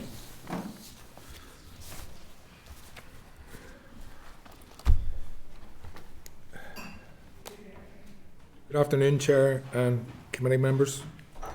My name is Tommy Meehan. I am the Director of the British Association for Shooting and Conservation, otherwise known as BASC. My colleagues today, as the Chair said, are Dr. Alex Murray to my left, Head of Law at BASC, and Gavin Walsh, former NIPSA representative for PSNI. Just for the benefit of those watching online or listening online, we've already provided a detailed written brief to the committee, and now we're here to give the oral brief. BSC is the largest shooting organisation in the UK, and we firmly believe that any changes to legislation or policy should be evidence-based. We are delighted to be here. Thank you for the opportunity to present to the Committee on Department proposals to increase firearms licensing fees and amend the bandit system. It is important for us to state from the outset that we are very keen to work with the Department, the PSNI and the Justice Committee to find a solution that, as far as possible, works for everyone. We were pleased to see that the Department's consultation focused solely on fees and the bandit system, both of which can be amended by order, obviously without the need for primary legislative change.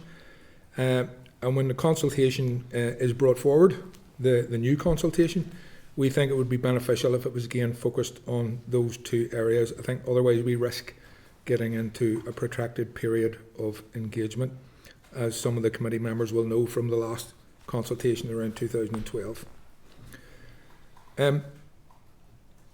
It's fair to say the situation has changed somewhat since 5 o'clock yesterday when the Minister withdrew the consultation. That is a welcome move, and in light of that last minute development, we have tailored our presentation accordingly. So we have a lot less to say, you'll be glad to hear, at this point in time. I think what we need initially is a little bit of clarity, perhaps. And I certainly didn't think we got it from the department in relation to in response to the questions that were being asked. In your committee packs, the briefing packs, we gave you a letter that I had signed off, was dated the 20th of April to the department, and it really set out our concerns in pretty soft terms about specific elements of the consultation that we felt could potentially be unlawful. And it really asked the department to rectify those areas and do it quickly if possible and get the consultation back out and saying we were happy to engage and contribute to the process along with our partner organisations. That was on the 20th of April. We didn't get a response, despite several reminders, 3 or 4, and we didn't get a response. And then on Tuesday of this week, Tuesday morning, we issued a pre-action protocol letter to start the legal process.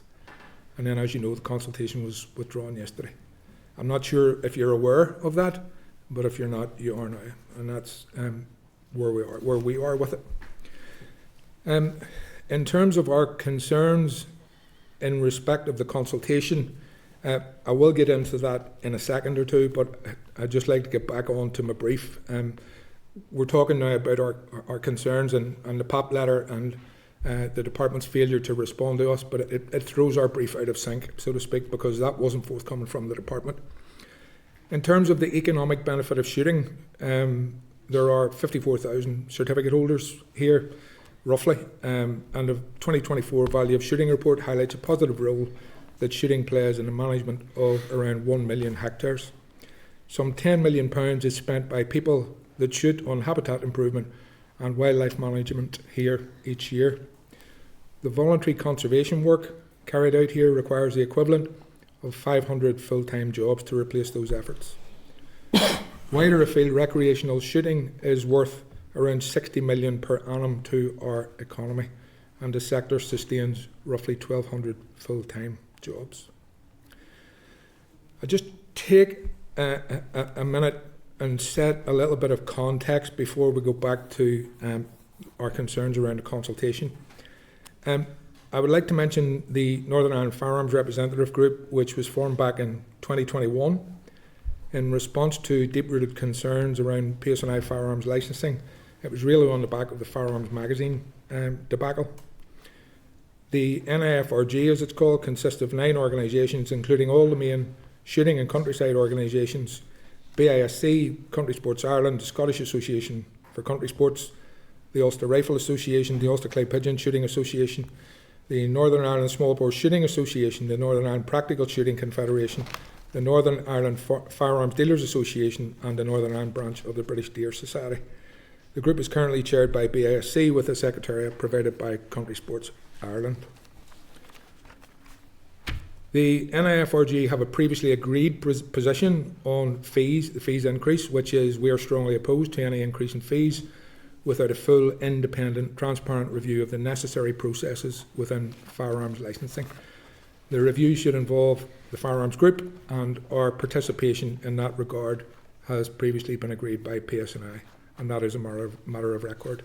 I understand, Chair, as well, that you may have a letter from the Ulster Farmers Union saying they support our position as well. Is that correct? Yeah. Thank you. So if I might just backtrack to get on to our concerns around the consultation itself. So we had concerns around a predetermined outcome. There was 4 options, but there was not a lot of detail, if any, very little, provided on option 1, 2 and 3. The department were firmly fixed. As far as we're concerned, our view was that they were firmly fixed on option 4, and to our mind that was a predetermined outcome. Everything hinged on the policy objective of full cost recovery in line with option 4. There's been a lot of talk about the 2 million shortfall. In broad terms, the system brings in 1.3, it costs 3.3, and that means there's a 2 million shortfall. There's no detail on that, nothing. The consultation referred to a data collection exercise that was carried out by PSNI in June last year, 2025.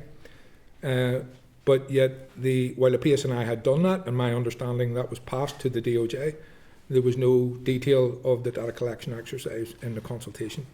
That was another concern. Another one we picked up was enforcement costs. Chair, you referred earlier on, while the DOJ were giving their presentation, you referred quite rightly to seizures, firearm seizures, preparation of appeals to the DOJ, and Article 13s where a firearm certificate holder does not apply on time and their firearms are seized. That's what we call enforcement costs. It happens after the firearms certificate has been issued. You will obviously be aware that the department uses two documents, managing public money and the audit office report, as its main drivers for full cost recovery. If the department was across its brief on managing public money, it would know that managing public money does not allow you to charge for enforcement costs. So to be clear, the fees are set out in Schedule 6, and that's what we pay for the application process. So let's say it's between myself and Alex. Alex pays me as the branch for that application process. Anything that's carried out at the back of that application process after the certificate has been issued is enforcement costs. And it was very clear from the consultation that they had included enforcement costs, which then raises the question, have enforcement costs been included in the 2 million? Which then raises a question around the audit office report and the 300,000 shortfall. Was enforcement costs included in the 300 shortfall in 2018? There were two other concerns we had in relation to the consultation, and one of those was in relation to the way the questions were asked. Keep me right on, I think it was question 7. Question 7, yeah. Do you agree with the department's proposal to move to full cost recovery? Yes. Move on? No. Please elaborate. When really those two response answers should have been the same, if you get what I'm saying. Mm-hmm. And the final one, as Ciara had rightly pointed out there, was the identifiers required. No name required, no email address wasn't mandatory. So somebody could go and print off 1,000 or 2,000 consultation responses, tick all the relevant boxes depending on their agenda, and get them to the department. And we felt that was very much open to exploitation. So they were the concerns that we raised both internally through Alex as our legal advisor, and then externally with Darren Mackin and Phoenix Law. Hence the PAP letter then on Tuesday, and that brought us to this point, Chair. Alex, do you want to comment any further on that? What, just about the PAP letter? Yeah, or sure. Just generally. Yeah, so obviously the issuing a PAP letter is not something that we really wanted to do. It was sort of a last response, really. But we did, as Tommy said, we sent the letter on April the 20th, and that went unanswered. And we really had no choice but to go down the legal route.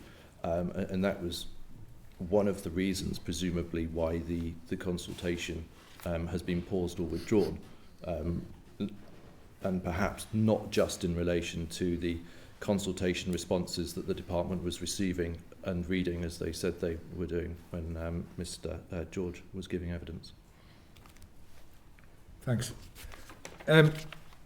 For clarity today, we talked about BSC and chairing the Northern Ireland Firearms Representative Group. For clarity today, I think it's important to clarify, I'm here today representing BISC, as BISC alone has paid for the legal work. We've done the groundwork here, and as the committee members will know, I've been working my way around the committee over the past 8 months, so I think I've met the vast majority, if not all of you. So thank you for your engagement in that regard. On firearms licensing fees, as per your written brief, we do not support the department's proposal to move to full cost recovery.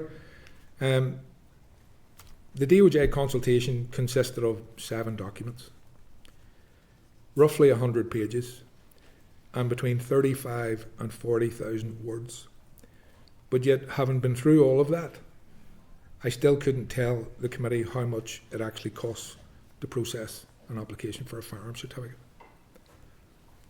or indeed any of the other transactions listed in Schedule 6 of the firearms order, what we call the fees schedule. So without clarity on the work carried out by FEB staff, it's impossible for us to accurately determine the true cost of the various transactions set out in Schedule 6. By contrast, the last fees review carried out by BCS, Business Consultancy Services, back in 2010, totaled 47 pages of data on the fees aspect alone. 47 pages of data. We are disappointed that the Department has cherry-picked the full cost recovery aspect from managing public money, but yet has chosen to ignore all of the other aspects of the same document, including, most importantly, the standards that public services must meet, must deliver, which are set out in box 1.1 of managing public money. Those standards include honesty, impartiality, openness, accountability, accuracy, fairness, integrity, transparency, objectivity and reliability, carried out in the spirit of, as well as to the letter of the law, in the public interest and to high ethical standards and achieving value for money. We feel strongly that full cost recovery is not appropriate for a service that does not meet the standards set out in managing public money. Many of you will know that we have concerns, your constituents also have concerns around the lack of accountability of PSNI Firearms and Explosives Branch. And this has been the case for many, many years.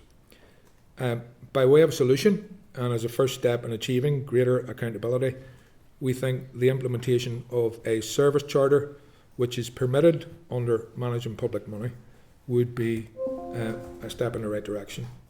Additionally, we feel strongly that there should be an independent mechanism for holding FEB to account, including, for example, when they fail to meet the agreed processing timescales as set out in the Charter. In the wider context of holding FEB to account, the Police Ombudsman for Northern Ireland has no remit to investigate complaints against police staff. Similarly, the Northern Ireland Public Services Ombudsman has no remit to investigate complaints against police staff, despite the fact that that is a requirement of managing public money. And just to be clear on that, so anybody can go to a public body, public service and complain, and if they're not happy with the way their complaint has been dealt with, they can go to the Northern Ireland Public Services Ombudsman. With FEB, you can't because he doesn't have a remit. So they're actually accountable to nobody.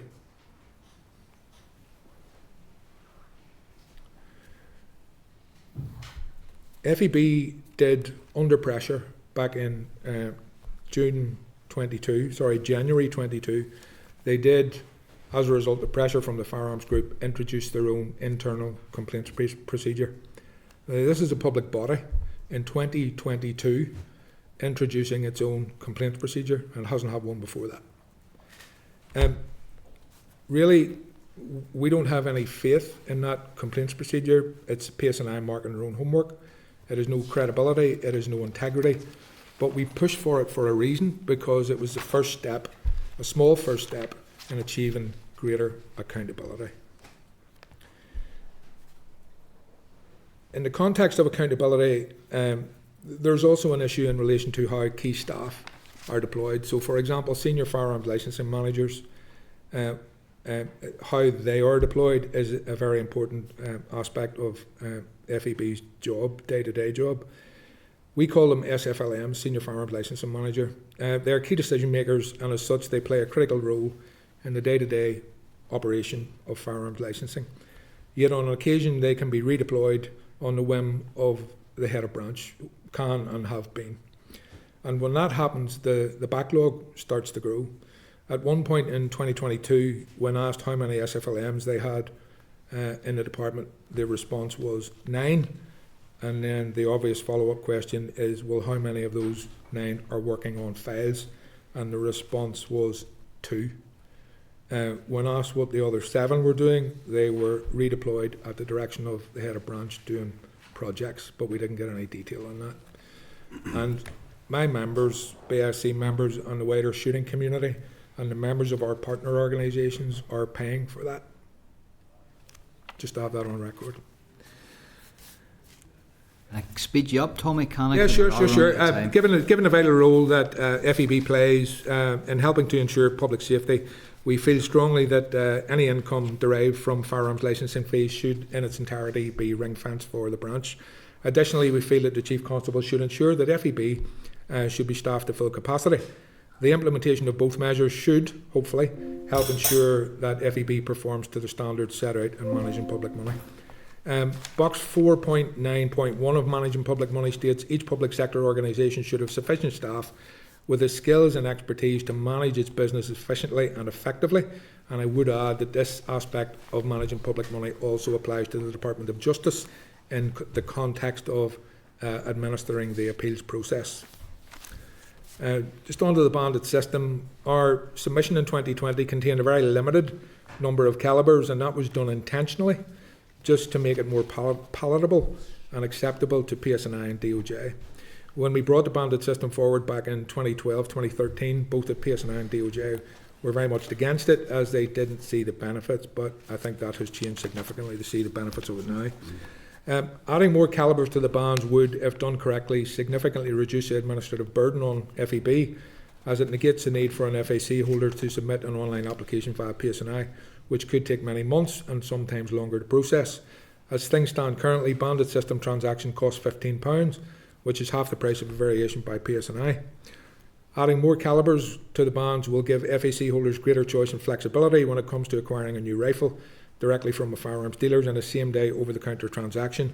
In short, it's a win for the certificate holder, it's a win for the firearms dealer, and also a win for PSNI given the reduced workload.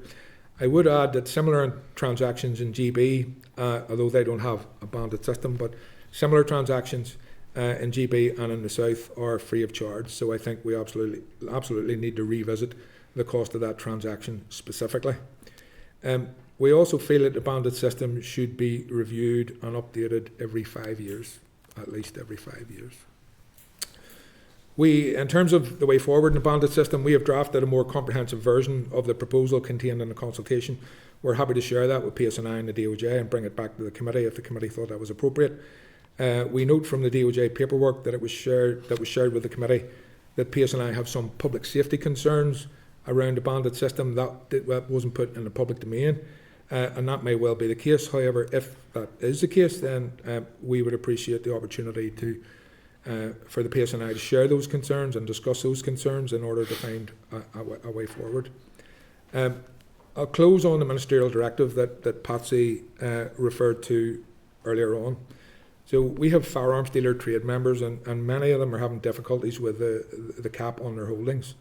They're restricted by the ministerial directive. It's not a legislative issue. It is, as the name suggests, it's a ministerial restriction, and the holdings for dealers need to be increased.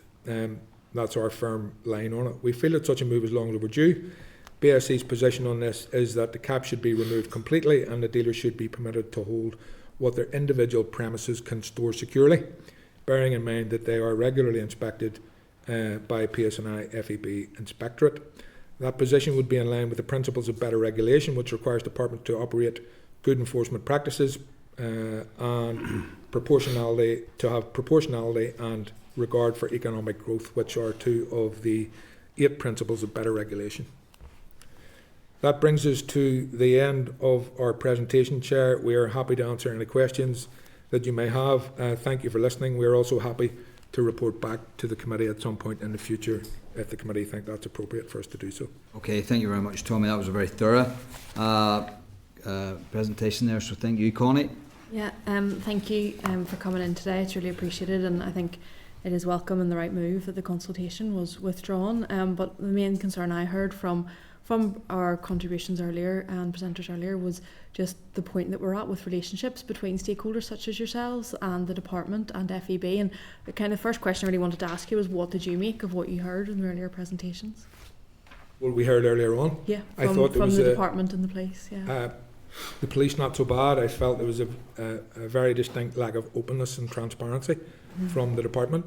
That said, we initiated a legal process on Tuesday, so I'm sure they're quite sensitive about how they respond to questions here in front of the committee, bearing in mind we're sitting in a public gallery. So their response or their performance in front of the committee comes as no surprise. To be honest, it's what we expected, totally. Okay. Is there any specifics you want to draw out? I would say, I'll answer it in a slightly different question, if I may. We're a professional organisation. We're very much here to work with the police, to work with the Department of Justice, the Minister, and to work with this committee to find a way forward for everybody as best we can. I said that at the start of this presentation, and I'll say it again. that is very much the case. We're not here to frustrate anything, but I think we need to be clear. When we have genuine concerns in relation to the lawfulness of a consultation, and where we raise those concerns diplomatically and respectfully in a soft letter to the department, and the department fails to respond, despite several reminders, then BSC is left with no choice but to act robustly and decisively and in the best interest of its members. Yeah. No, I understand that, and I think it is disappointing that it got to that stage. I'm really hopeful that from now on we can sort of see a reset and we can see engagement, because it does sound like you're keen to engage and to find Absolutely. workable solutions, and I think that's something that's really positive. And I think I said earlier, and I know we met before, that I don't think anybody who pays for a service expects it never to increase ever, but you and your members would be keen to engage on that and want to see the evidence base for fees increases as well. Yeah, absolutely. The evidence base is an important thing for us. That's across all departments in government. We're very firmly of the view that if there's an intent here to change policy or legislation, it should be based on sound evidence. That's sound evidence that would withstand robust scrutiny. And clearly the department's consultation didn't. I would just like to comment on, in terms of robust scrutiny.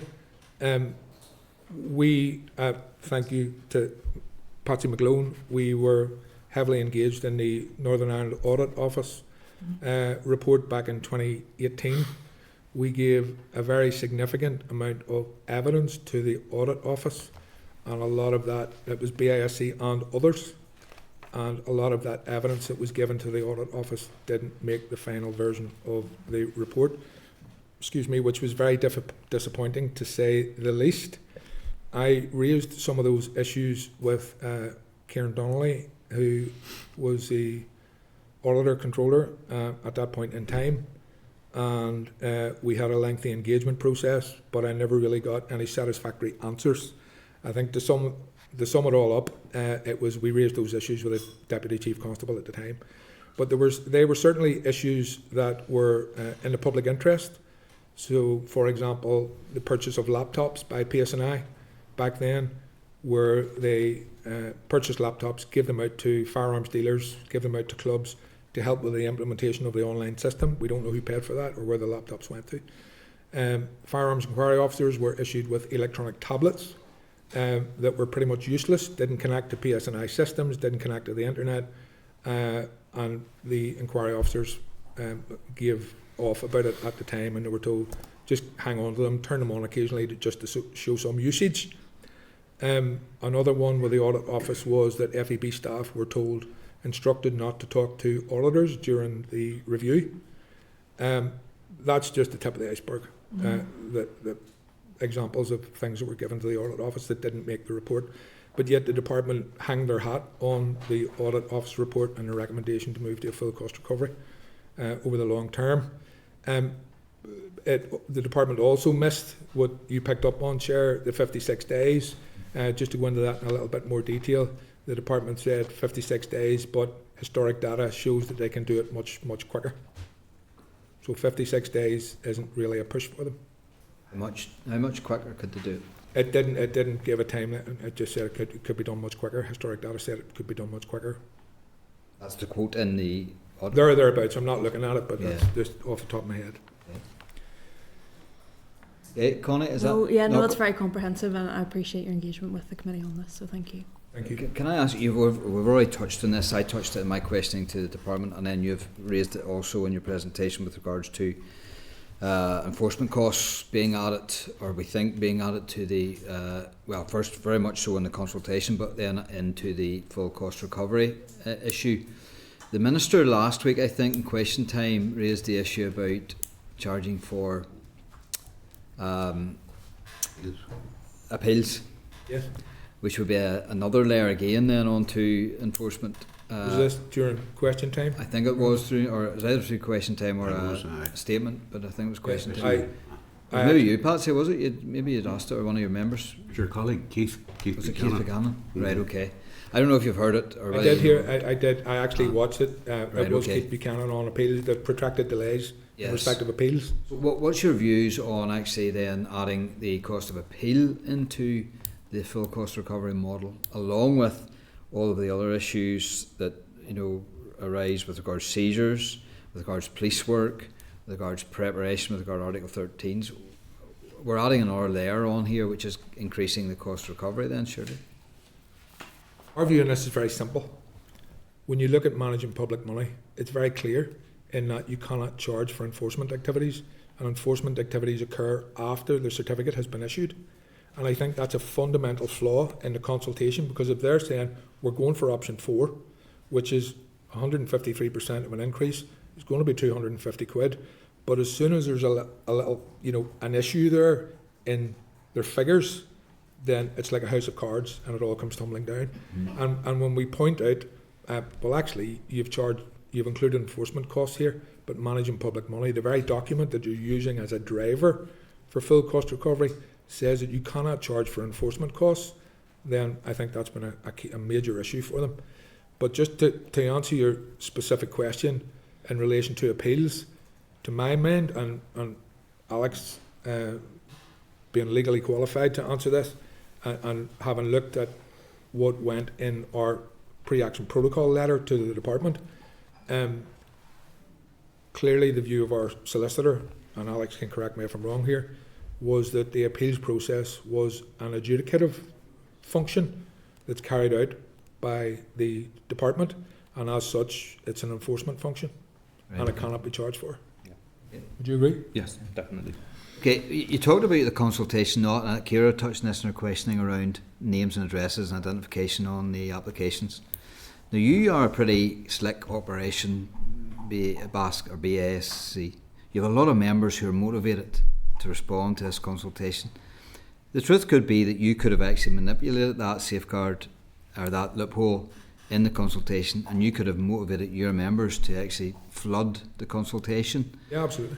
But yet you've raised it as an issue that you see and a weakness and a flaw with the consultation. Yeah, 100%.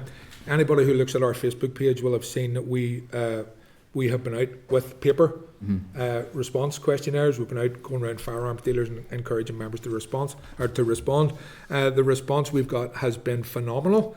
I have not met one person who is keen on full cost recovery. Everybody's against it. Nobody wants to see any increase in fees. You might get the odd person who says, well, I wouldn't mind paying a wee bit more, but there's no guarantee that things are going to change. So, well, I would say, no, I don't want to pay any more because there's no guarantees. And during those sessions within a firearms dealer's premises, we come across people who maybe say, yeah, I've done it, but I'll do it again. And my response would be, but what have you done? Because there's been an e-lobby running, for example, and people were confused as to, well, was that e-lobby a response to the consultation, or was it something else altogether? Because it was a different name, where if it had been called an electronic response to the consultation, then people would have been a wee bit more clued in. So I think that has muddied the waters a bit. But in that regard, where people have said, I've done something, and we've questioned them, and it's very clear that they've already done a response, we've been very clear, no, you can't do it. We have to be whiter than white. Beyond reproach, you can't do it. You've done it, and that's it. Okay. Patsy? Thanks very much, Chair. Thank you, Tommy, and everyone for presenting. Apologies, I had a nip out for the start of your presentation, but that was used to say on the TV due to circumstances beyond my control. But thank you for that. If you recall, the last time that we were here going through all this, it was the bandit system was introduced and was more, as we put it, under duress. Yep. That the department introduced it through their own basic messing, and they had to introduce it. But the outcome to that was that it was good for, we'll call it, firearms certificate owners, and good for business. That was the outcome to it. And just listening to earlier there about the ministerial directive, I'm very interested to pick up your point there, where it's not the RFD's fault that the system isn't working right. And I don't accept, as we clarified there, that not every firearm that's sitting on the shelf in the RFDs is one where the person who has applied for it is a complex case. I just don't accept that. Yeah, I would agree. And it can't be the case. It just simply can't be the case. So, to your mind, on the basis of what you have witnessed, what you see, and the number of cases that come your direction, the department itself and FEB, how do they make themselves more efficient? Good question. I can tell you what hasn't improved efficiency to start with. Okay. We've introduced 2 electronic systems over the years. We removed paper back in 2017, 2018, and we went to an online only system, which was sold on the basis that it was going to capture the right information first time, every time. It hasn't done that. It hasn't improved things. To use the terminology that does the rounds in our sector, all it has done is just remove the postman. But it hasn't really created any efficiency. Then we had and Gavin would be more familiar with this and more across it, the implementation of the firearms licensing management system. That was more recent. That was a few years ago.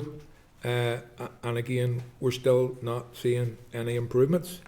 Now, certainly the number of complaints from our members has gone down, but to me, that's not saying that the service levels have improved. That's saying that members have just become accustomed to a service that's poor. That's the bottom line. Yes. And they implemented a policy whereby if your application wasn't in, just thinking, if your application wasn't in 6 months, let's say, or it was, if your application wasn't in for at least 6 months, then you weren't entitled to ring up and query where it was. So it was only after the 6 month duration you were accepted in terms of phoning in to query where it was. But trying to get anybody on a phone, that just doesn't happen now. There's no telephone contact. Everything is done by email. How do they make it more efficient? I think a couple of things. Ring fencing the staff, because my understanding of a big part of the problem has been a lack of resources, staff, and I think if you were to ring fence the staff and lock the numbers down, there will be people who will retire. Gavin might want to jump in here and comment on it, but there would be people who retire or go out under a voluntary exit scheme or want to move to another post or they get promoted, and I think they have difficulty filling those posts. And I think if you had the staff numbers locked where somebody leaves and that post isn't left vacant and it's filled, you think back to what we said about managing public money and the requirement for public bodies to ensure that their departments are operating efficiently and effectively and that they have appropriate staff numbers. That would certainly be one way where the staff numbers are kept at a certain level. Chair, if I could have some slight leeway on this matter as well, with an issue Mr McGlone raised, and I'll come to that. But to my thoughts and process within PSNI, normally it is 70-80% of the costs are staff related, so that'll be the big cost burden. Given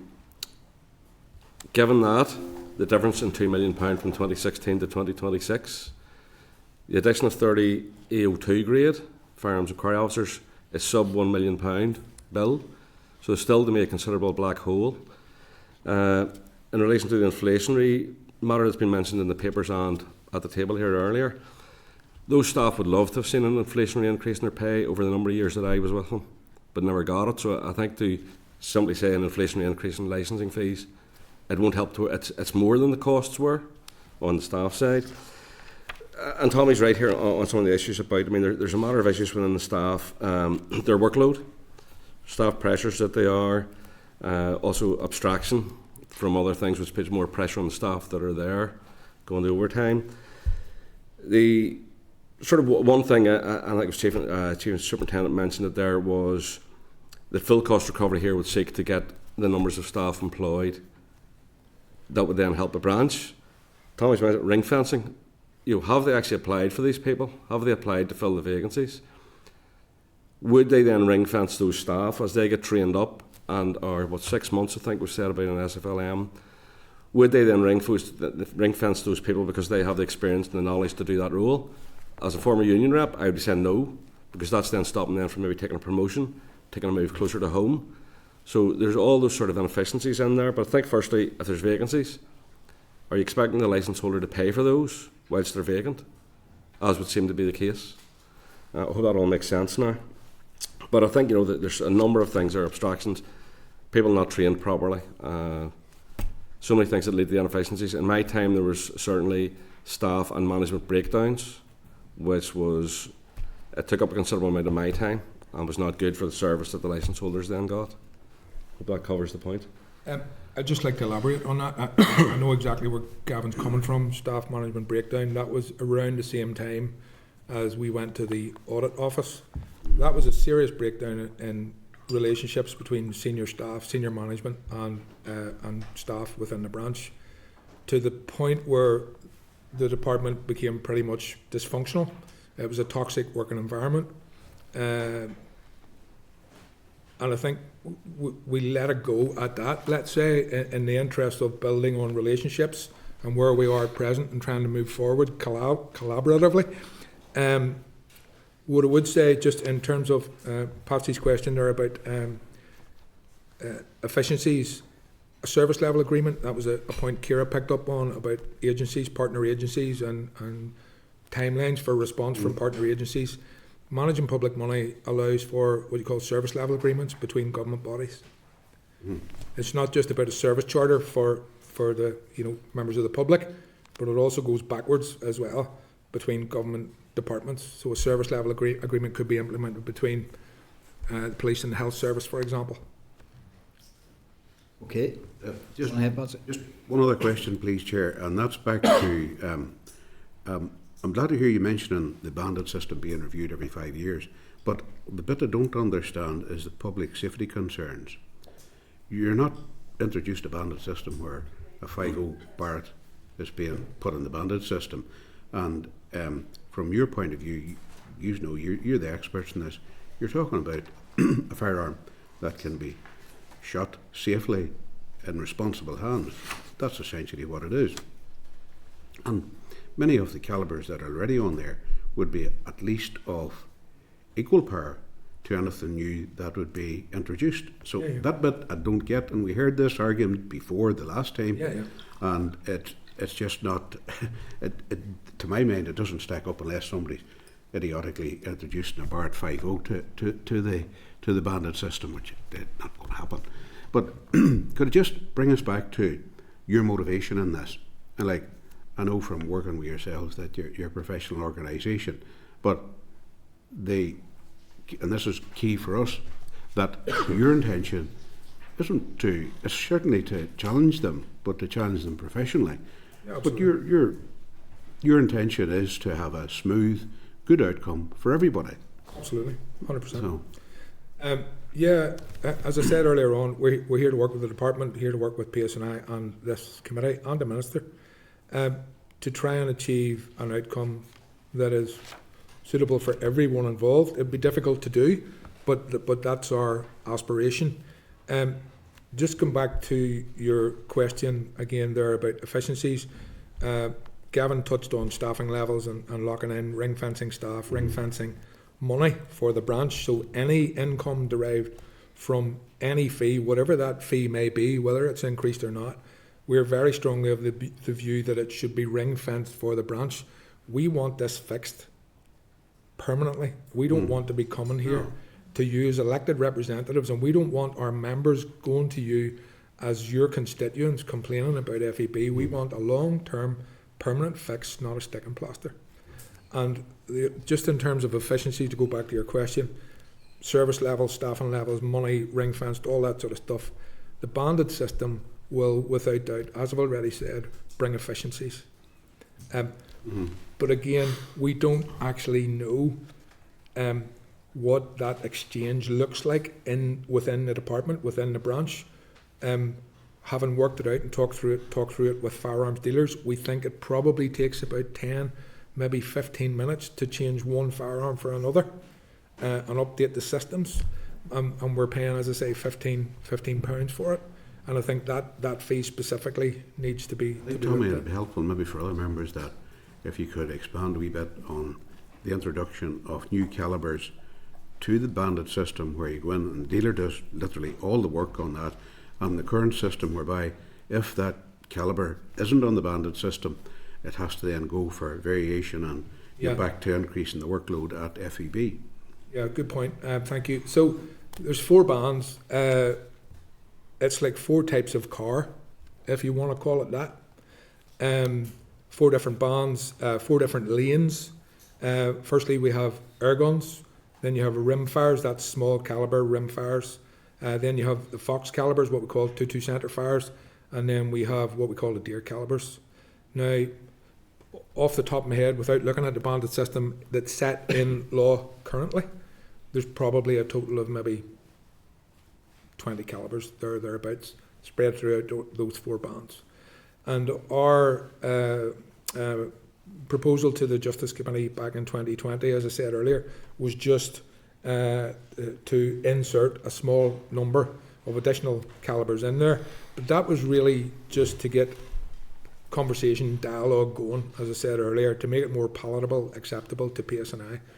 But certainly in terms of efficiency, the more calibers that we can put in there across those 4 bands, the more that will increase the efficiency for FEB, certainly will reduce their administrative burden. It makes it more flexible for certificate holders going into a firearms dealer. And the thing about that is the dealers are getting the money there and then. You walk in with 1 gun, you hand it over, and you walk out with your new gun, you pay your money, job done, and the firearms dealer updates FEB within 72 hours, and they update their systems. Now, if you were to, as Patsy asked me to do it, to explain, if you have, let's say, a 243 rifle that's in the deer caliber band, and you wanted a 6.5, the 6.5 Creedmoor isn't in the band. It's in the proposal now to go in because it's such a popular caliber, but it's not in law at the minute. So as things stand at the minute, you would have to apply using the online system and go through FEB to get that on your licence, and that could be how long's a piece of string. Meantime, that rifle will be sitting on the Sitting shelf on a firearms dealer's premises. at the firearms dealer. And, you know, I did listen to the Chief Superintendent earlier on. I don't agree with quite a few of his comments, and I'm just going to flick through my paperwork here to see what notes I'd taken. But on the ministerial directive, Patsy asked about the opportunity for removing it or increasing the holdings under the ministerial directive. This was looked at previously, as the department said, back in 2022, I think it was. And I'm 90, I don't have the paperwork here because I didn't expect to be here, but I think back then, Sam Donaldson was the chief superintendent, Jonathan Hurth was the head of branch, and I'm 99.9% sure that they said they had no issue with it. It was a DOJ issue, and they had no concerns as long as the firearms were stored safely. And here we have now a scenario where the chief superintendent is saying we have public safety concerns. But he did admit that those firearms are being stored in a strong room, in a firearms dealer's premises, which are monitored, which have monitored alarm systems, which have cameras, which have buzzers on the doors to let people in and out, and those premises are regularly inspected. So I don't see what the problem is. Was it not more that they were out in the community, so in a household, as opposed to the firearm dealer, and he had concerns there? Now, I don't necessarily agree with him in that regard, because as Patsy said at the time of that question, those people have firearms licences. They are fit to hold licences. Yeah, but we're talking, with respect, Chair, we're talking about 2 different things. We're talking about ministerial directive and firearms dealers' holdings, and we deviated there to collectors. Not directed at you, but directed at the police. We need to stay on track. We're talking about the ministerial directive. It's in bad need of review. That's our view on it. And as I say, there's issues there under better regulation strategy in terms of proportionality and the economic growth principles, 2 principles of better regulation. Okay. Morris? Thanks, Chair. Thanks for your presentation. What I would like to take out of what the Chief Constable said there was he said he had a full complement of 67, but he didn't tell us how many of that complement is actually working on firearms, or have they been taken out of the service to go and do another job within the PSNI. So he didn't say that there.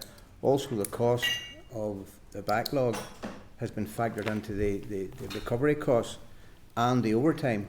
that he is spending on his staff. So there's a lot of conflated figures in the overall assumption, and that causes me concern, because I don't think it's a proper figure that they've produced for the full recovery. I would absolutely agree with that, and I'll go back to what my comment earlier on about the business consultancy services review back in 2010. 47 pages of data on the fees alone. Right, so can I just comment on that one, sir? I think what he said was to maintain current practices, he would need 63 staff. And my inclination, I think that's what I heard earlier, was that they didn't actually have that, but they were seeking full cost recovery in order to have that amount of staff. That was my pick-up from it, Chair. He made it clear they have 63 They have 63 staff. currently, But he needs right. additional staff. And that's what he needed to maintain the current practices. Yeah. My apologies. The other point, Chair, through you, is the centralisation of the whole system. In your local body and knows the local community, and can verify whether somebody's a capable person of holding a firearm quicker than somebody that's working in Belfast, looking through papers and having to do all the manual checks on that particular body before he can issue a firearm certificate. Whereas if it's done locally, it can be issued or refused pretty quickly. Yeah, sure. So if I could just say, and maybe the Chief didn't make it clear, but those 30 FAOs are out in the districts, so they would be the go-to person for the individuals, and in theory should know. But part of the issue is the turnover of staff.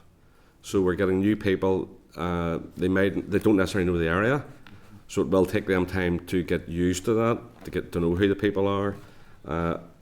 Sometimes it's promotion into that role, so they're hitting a promotion. Now they don't necessarily deal with staffing issues, but they do have to deal with individuals, public, respond back to firearms centrally, who then do a lot of the decision making. But from what I know, the FAO does have quite a bit of sway on what happens out in the districts. Yeah, the I so-called would districts. absolutely agree with that. Thank you, Chair, but he didn't make that clear. No, he didn't now, unfortunately, but I may be coming from the wrong side of this time. But and I just think the system itself is inefficient. And I'm not casting any aspersions on the officers, but the system itself, to me, doesn't work. Well, I think one point I would pick up on that from is, and I did attend the audit office at the time they were doing the report, and it did promise about efficiencies. If you look at the papers there, the income generation was 1.3 million at that time.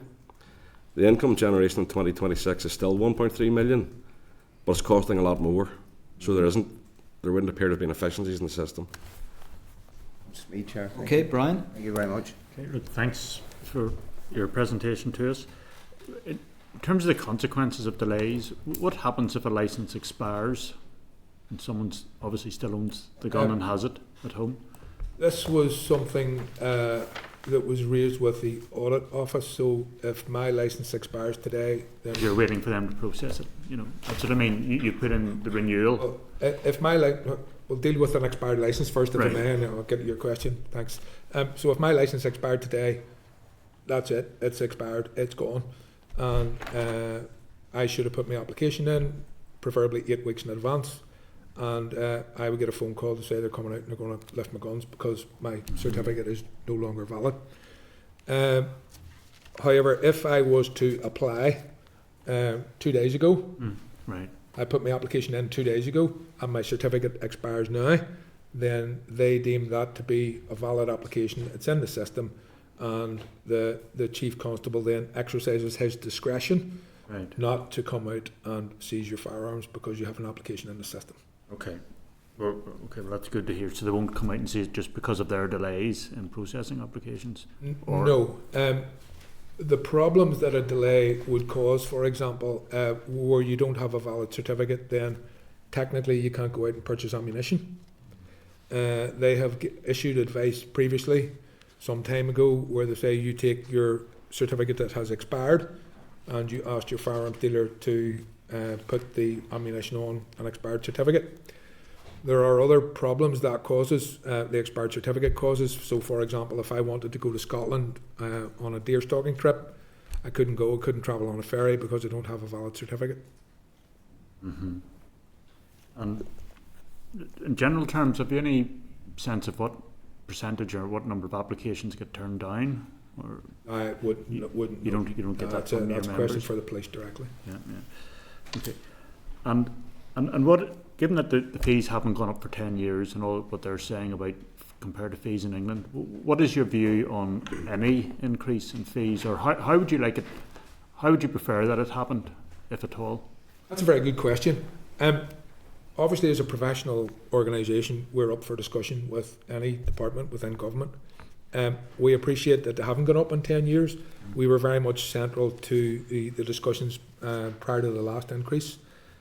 We're happy to have those discussions and sit around the table and be involved and to lead and contribute professionally. But I think, as I said at the start of this presentation, changes to policy, changes to legislation should be evidence-based, and I stick by that. So we would need to see the evidence to show, how much it costs to process an application for a firearm certificate. We're obliged to pay what is set out in Schedule 6 of the fee schedule, which I provided a copy in your packs. That's what we're obliged to pay for. And, if they done their data collection exercise and it works out that it costs 120 quid, and we dig into those figures and they turn out to be accurate, well then that's what it costs to process a firearm certificate. But I would add, in the BCS review back in 2010, they went in 3 times and went in and done their data collection exercise and produced that 47-page report. But on 3 occasions, the figures were proven to be incorrect. So that's the sort of level of detail that we would want. If it was justified? Yes, that's a level of detail that we would want, and we would go through that with a fine-tooth comb, obviously. Mm-hmm. Okay, thank you. Okay, Brian, thank you very much. No other member has notified to speak or ask questions. So, Tommy, Gavin and Dr. Murray, thank you very much for your time here today and your presence. It's been very, very informative. Thank you. Thank you, Chair. Thank you very much. Chair, could I say one thing before we go? Thank you very much again for the opportunity to present to the committee. We will engage with the department, the police, to the best of our ability, and we would really welcome the opportunity to come back and report to this committee on any progress made if the committee thought that was appropriate. Okay, Patsy. Chair, thank you for your presentation. I'm sure there'll be a lot of your members there are very grateful for the work that you've done, particularly around the pre-action protocol, and that may have been some part stimulus for the decision to withdraw the consultation document, the post-consultation document. Thank you. Okay, thank you very much for your time. Thank you very much. Thank you. Okay, members, we are going to push on because we are struggling for time here. So, agenda item number 6, Criminal Justice Sentencing, etc. Bill. Written papers. Can I inform members that the committee's call for evidence in the Criminal Justice Sentencing Bill closed on Friday the 22nd of May. The committee has received a large number of responses, as you can see from your pack, from both stakeholders and individuals, and those received before the meeting pack were issued on Friday are at items 6.1, 6.2 to 6.43, which begin at page 132 of the meeting pack. Some additional responses have also been received since the pack was issued, and these will be provided to members in next week's pack. So can I remind members then that the committee is already scheduled to hear from a number of stakeholders on the bill in the coming weeks. As the call for evidence is now closed, the committee will need to determine what other evidence sessions might be required to assist our scrutiny of the bill. It would be helpful if members could give some thought as to who they wish to hear from, and the committee can discuss this further in next week's meeting, if members are agreed with that. Yeah. So can I ask members then if they're content to note the items at 6.1 to 6.43 at this point, okay? Kira, you want to come in? No? Agenda item number 7 is the Justice Bill, then written papers, 7.1, Ministerial Amendments. Can I refer members to page 471 to 494 of the meeting pack? Can I advise members that the Ministerial Amendments to Part 1 of the Justice Bill relates to biometrics were tabled on the 19th of May. The tabled amendments contain a number of changes that were not in the text of the draft amendments that were provided to the committee, and the committee was not advised of any changes to the amendments. The changes are highlighted in bold in paper 7.2, beginning at pages 474 of the meeting pack. Now, that's a very interesting thing. I don't think I've ever come across that. Can I advise members that the committee team has also identified a small number of changes in the other amendments tabled by the Minister from the versions previously provided to this committee. These are detailed at pages 472 and 473 of the meeting pack and relate to the rehabilitation of offenders and matters to be included in the criminal record certificates amendments.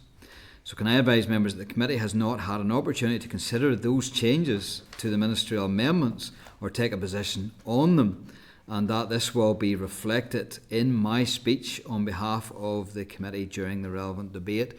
And I am flagging this up, members, so that you can get an eye for yourself with regards to the debate which starts next week and it's going to be over a period of days. So just so you're aware, there have been changes that we have not yet seen, which we have not even been able to scrutinise, even though the department was good enough to send us the amendments early on. They have been changed in many bits. So just so you know. 7.3 then is non-filterable list committee. Remind members that during the oral evidence session on the Access NI filtering scheme, members requested a copy of the terms of reference for the new non-filtering list committee. The department has now provided terms of reference in draft form, and these begin at pages 488 of the meeting pack. So can I ask members if they are content to note the draft terms of reference, or if there's any further information required at this stage? Okay, content. 7.4, the barred list and advisory lists, departmental response. Can I refer members to page 11 and 229 of the table pack for the correspondence from the department providing a copy of the ministerial amendments to create a police barred and advisory list for Northern Ireland. Members will recall that the committee had asked if the Minister would consider bringing such an amendment after it became clear that the provision would not be made via a legislative consent motion in the Westminster Crime and Policing Bill. So while appreciating the Minister's agreement to take this important matter forward, the committee did not have sight of the text amendment before the end of the committee stage and therefore was unable to scrutinise it in detail.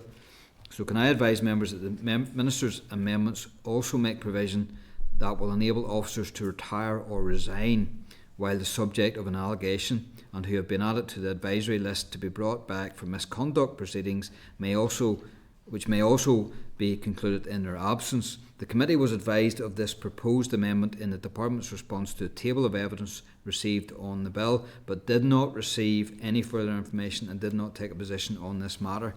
The correspondence provides information on a targeted consultation undertaken on the proposed amendments. The department states that there was unanimous support for those who responded for the disciplinary proceedings for former officers. With regards to the barred and advisory lists, the Police Federation raised concerns about the disclosure of officers' names. The department has advised that there is no intention to make the list publicly available, and they will only be available to UK law enforcement bodies. So can I ask members then if they are content to note the correspondence and the amendments? Agreed. 7.5, Clause 27A, the taxation reform piece, departmental correspondence. Can I refer members to correspondence from the department, page 30 to 37 of the table pack? Can I advise members that the department has written to address some of the points raised during the recent evidence sessions, you recall, from the Bar and the Law Society on Clause 27. The department states that the new clause is not a legislative blank cheque, but will simply clarify that fees and rates set out in secondary legislation can apply to anyone assessing costs to be paid out of the legal aid fund, including the taxing master. The department states that the motivation for reform is to increase the accountability, transparency and budgetary control of public money, and has commented on brief fees and the concerns about a two-tier system. The department intends to make the necessary remuneration orders by end of this mandate.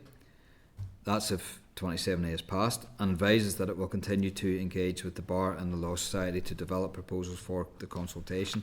Can I remind members that as the text of Clause 27A was only received towards the end of the committee stage, the committee did not have the opportunity to consider it in detail or reach a position on it. We only took that evidence to inform the members. So can I ask members then if they are content to note the update from the department or if any further information is requested? Okay, content? Jen, sorry. Before that correspondence on to the Bar and the Law Yeah, I'm sure Society? there's no issue there. Because it came directly from what they'd said to us. Yep, okay. Very good, Brian. Agenda item number 8 is SL1, Special Educational Needs and Disability Tribunal Amendment Regulations, Northern Ireland. Have you got additional? We do. You Chair. do, okay. Sorry, just to make members aware that the committee obviously had written to the Committee for Education and the Department of Education. The Department of Education's response is in. We did get something from the Committee for Education during this meeting, which actually says they haven't reached their position on their regulations, and as a consequence on the department's our department's regulations. Okay. Should it be that we park this then to next week then? Is that okay? Are members content then to get a fresh look at that and forgo it this week? Yeah. Okay. Yeah. Moving on then, agenda item number 9 is police officer misconduct and vetting procedures. Intention to consult Department of Justice written paper. Can I remind members that at the meeting on the 7th of May, the committee considered a paper from the Department of Justice providing an update on progress to introduce legislative amendments in relation to the police officer misconduct and vetting procedures. Members agreed at that time to request an oral briefing on the legislative amendment update, as well as a response to some broader issues relating to police vetting and misconduct procedures. The Department has advised that a response to those matters will be issued in due course. In the meantime, the Department has written to the committee to commence a targeted consultation on a draft statutory rule to introduce amendments to the Police Conduct Regulations Northern Ireland 2016. The rule will create 12 provisions which are listed at page 528 of the meeting pack. The draft SR also includes provision to incorporate the revised Code of Ethics, which will replace the schedule to the Police Conduct Regulations Northern Ireland 2016. So can I ask members if they're content to note the paper and consider further during the evidence session with officials or once the outcome of the consultation is available? Agreed? Agreed. Agenda item number 10 is the legal aid remuneration consultation and maintaining an up-to-date table of offences and classifications of criminal cases. This is a written paper. Can I refer members to page 549 to 553 of the meeting pack? Can I inform members that the committee has received a paper from the department giving notice of its intention to conduct a targeted consultation on proposals on how the Legal Services Agency classify criminal cases not already classified in the legal aid legislation. Schedule 3 of the Legal Aid for Crown Court Proceedings Cost Rules Northern Ireland 2005 as amended sets out a table of offences with 9 classes of offences. However, the schedule is a static and incomplete list, and as new offences are created in statute, any offence not referred to in the statute table is classified as Class H, attracting the lowest rate of remuneration and is frequently inappropriate for those cases. Practitioners then face a cumbersome process of seeking reclassification for such cases, which can then often result in delays. Can I inform members that the Justice Minister intends to consult on a direction to the LSA, the Legal Services Agency, which will require a maintained and up-to-date table of offences? It's a bit like the bandit system. The direction is technical in character and is aimed at simplifying administrative processing. This approach should ensure that practitioners are not faced with delay when seeking to submit their bill pending a reclassification process. It is intended that the updated table of offences to be maintained under the direction will be in due course be used for a future update of Schedule 3 in the 2005 rules. It is proposed the short targeted consultation will run from June the 1st to the 26th of June this year. Can I ask members if they're content to note the paper and consider further once the outcome of the consultation is available? Okay. Agenda item number 11 then is compensation awards for miscarriages of justice. Consultation on proposals to amend the statutory maximum compensation awards.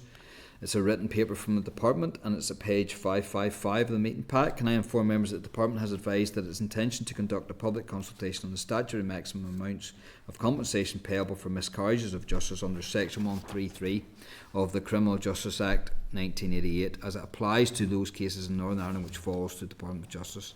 The department is seeking views on whether the existing statutory maximum awards in Northern Ireland remain appropriate, whether Northern Ireland should align with England and Wales, where the statutory maximums are higher, and whether in principle there is justification to consider more substantive changes in the future, such as the introduction of a separate cap maximum for exceptionally long periods spent on custody, or the removal of statutory caps. Can I advise members that, subject to any comments the committee may wish to offer at this stage, the department plans to launch the consultation for an 8-week period. So can I ask members if they're content to note the paper and consider further once the outcome of the consultation is available? Okay. Agenda item number 12 then is correspondence. Can I refer members to correspondence memo 6 items of correspondence at page 572 to 856, Can I advise members that I will draw their attention to 2 of the items, and then members can have the opportunity to raise any. Can I remind members that the meeting of the 23rd of April, the committee considered a response from the Department of Justice regarding the extern prisoner support project and the funding beyond March 2026. Members agreed to ask the Department for further information on the work and outcomes of the project to date and what impact assessment the Department has conducted in relation to the services that may be lost if the project closes due to the lack of funding. Can I inform members that the Department has now provided the response? Can I remind members that the committee considered correspondence from Extern at last week's meeting, which advised of an upcoming event to present the findings of research undertaken by Queen's University Belfast on the impact of the project. So Extern advised that an invitation will be extended to committee members in due course. So can I ask members if they're content to forward the response to Extern for their information at this stage? 12.6 then, can I remind members at the meeting on the 14th of May, the committee considered a response from the Department of Justice to a number of questions raised with the committee on an individual in relation to support for litigants in person, including support for self-litigants with disabilities, and separate correspondence from the individual to provide oral evidence to the committee. The committee forwarded the Department's response to the individual for information. Can I inform members that the committee has now received further correspondence from the individual in response to the Department's, asserting that the response does not answer the central issue raised in their correspondence, namely what mechanism presently exists within civil adjudicative proceedings to secure, monitor, evidence and review effective participation for disabled litigants in person.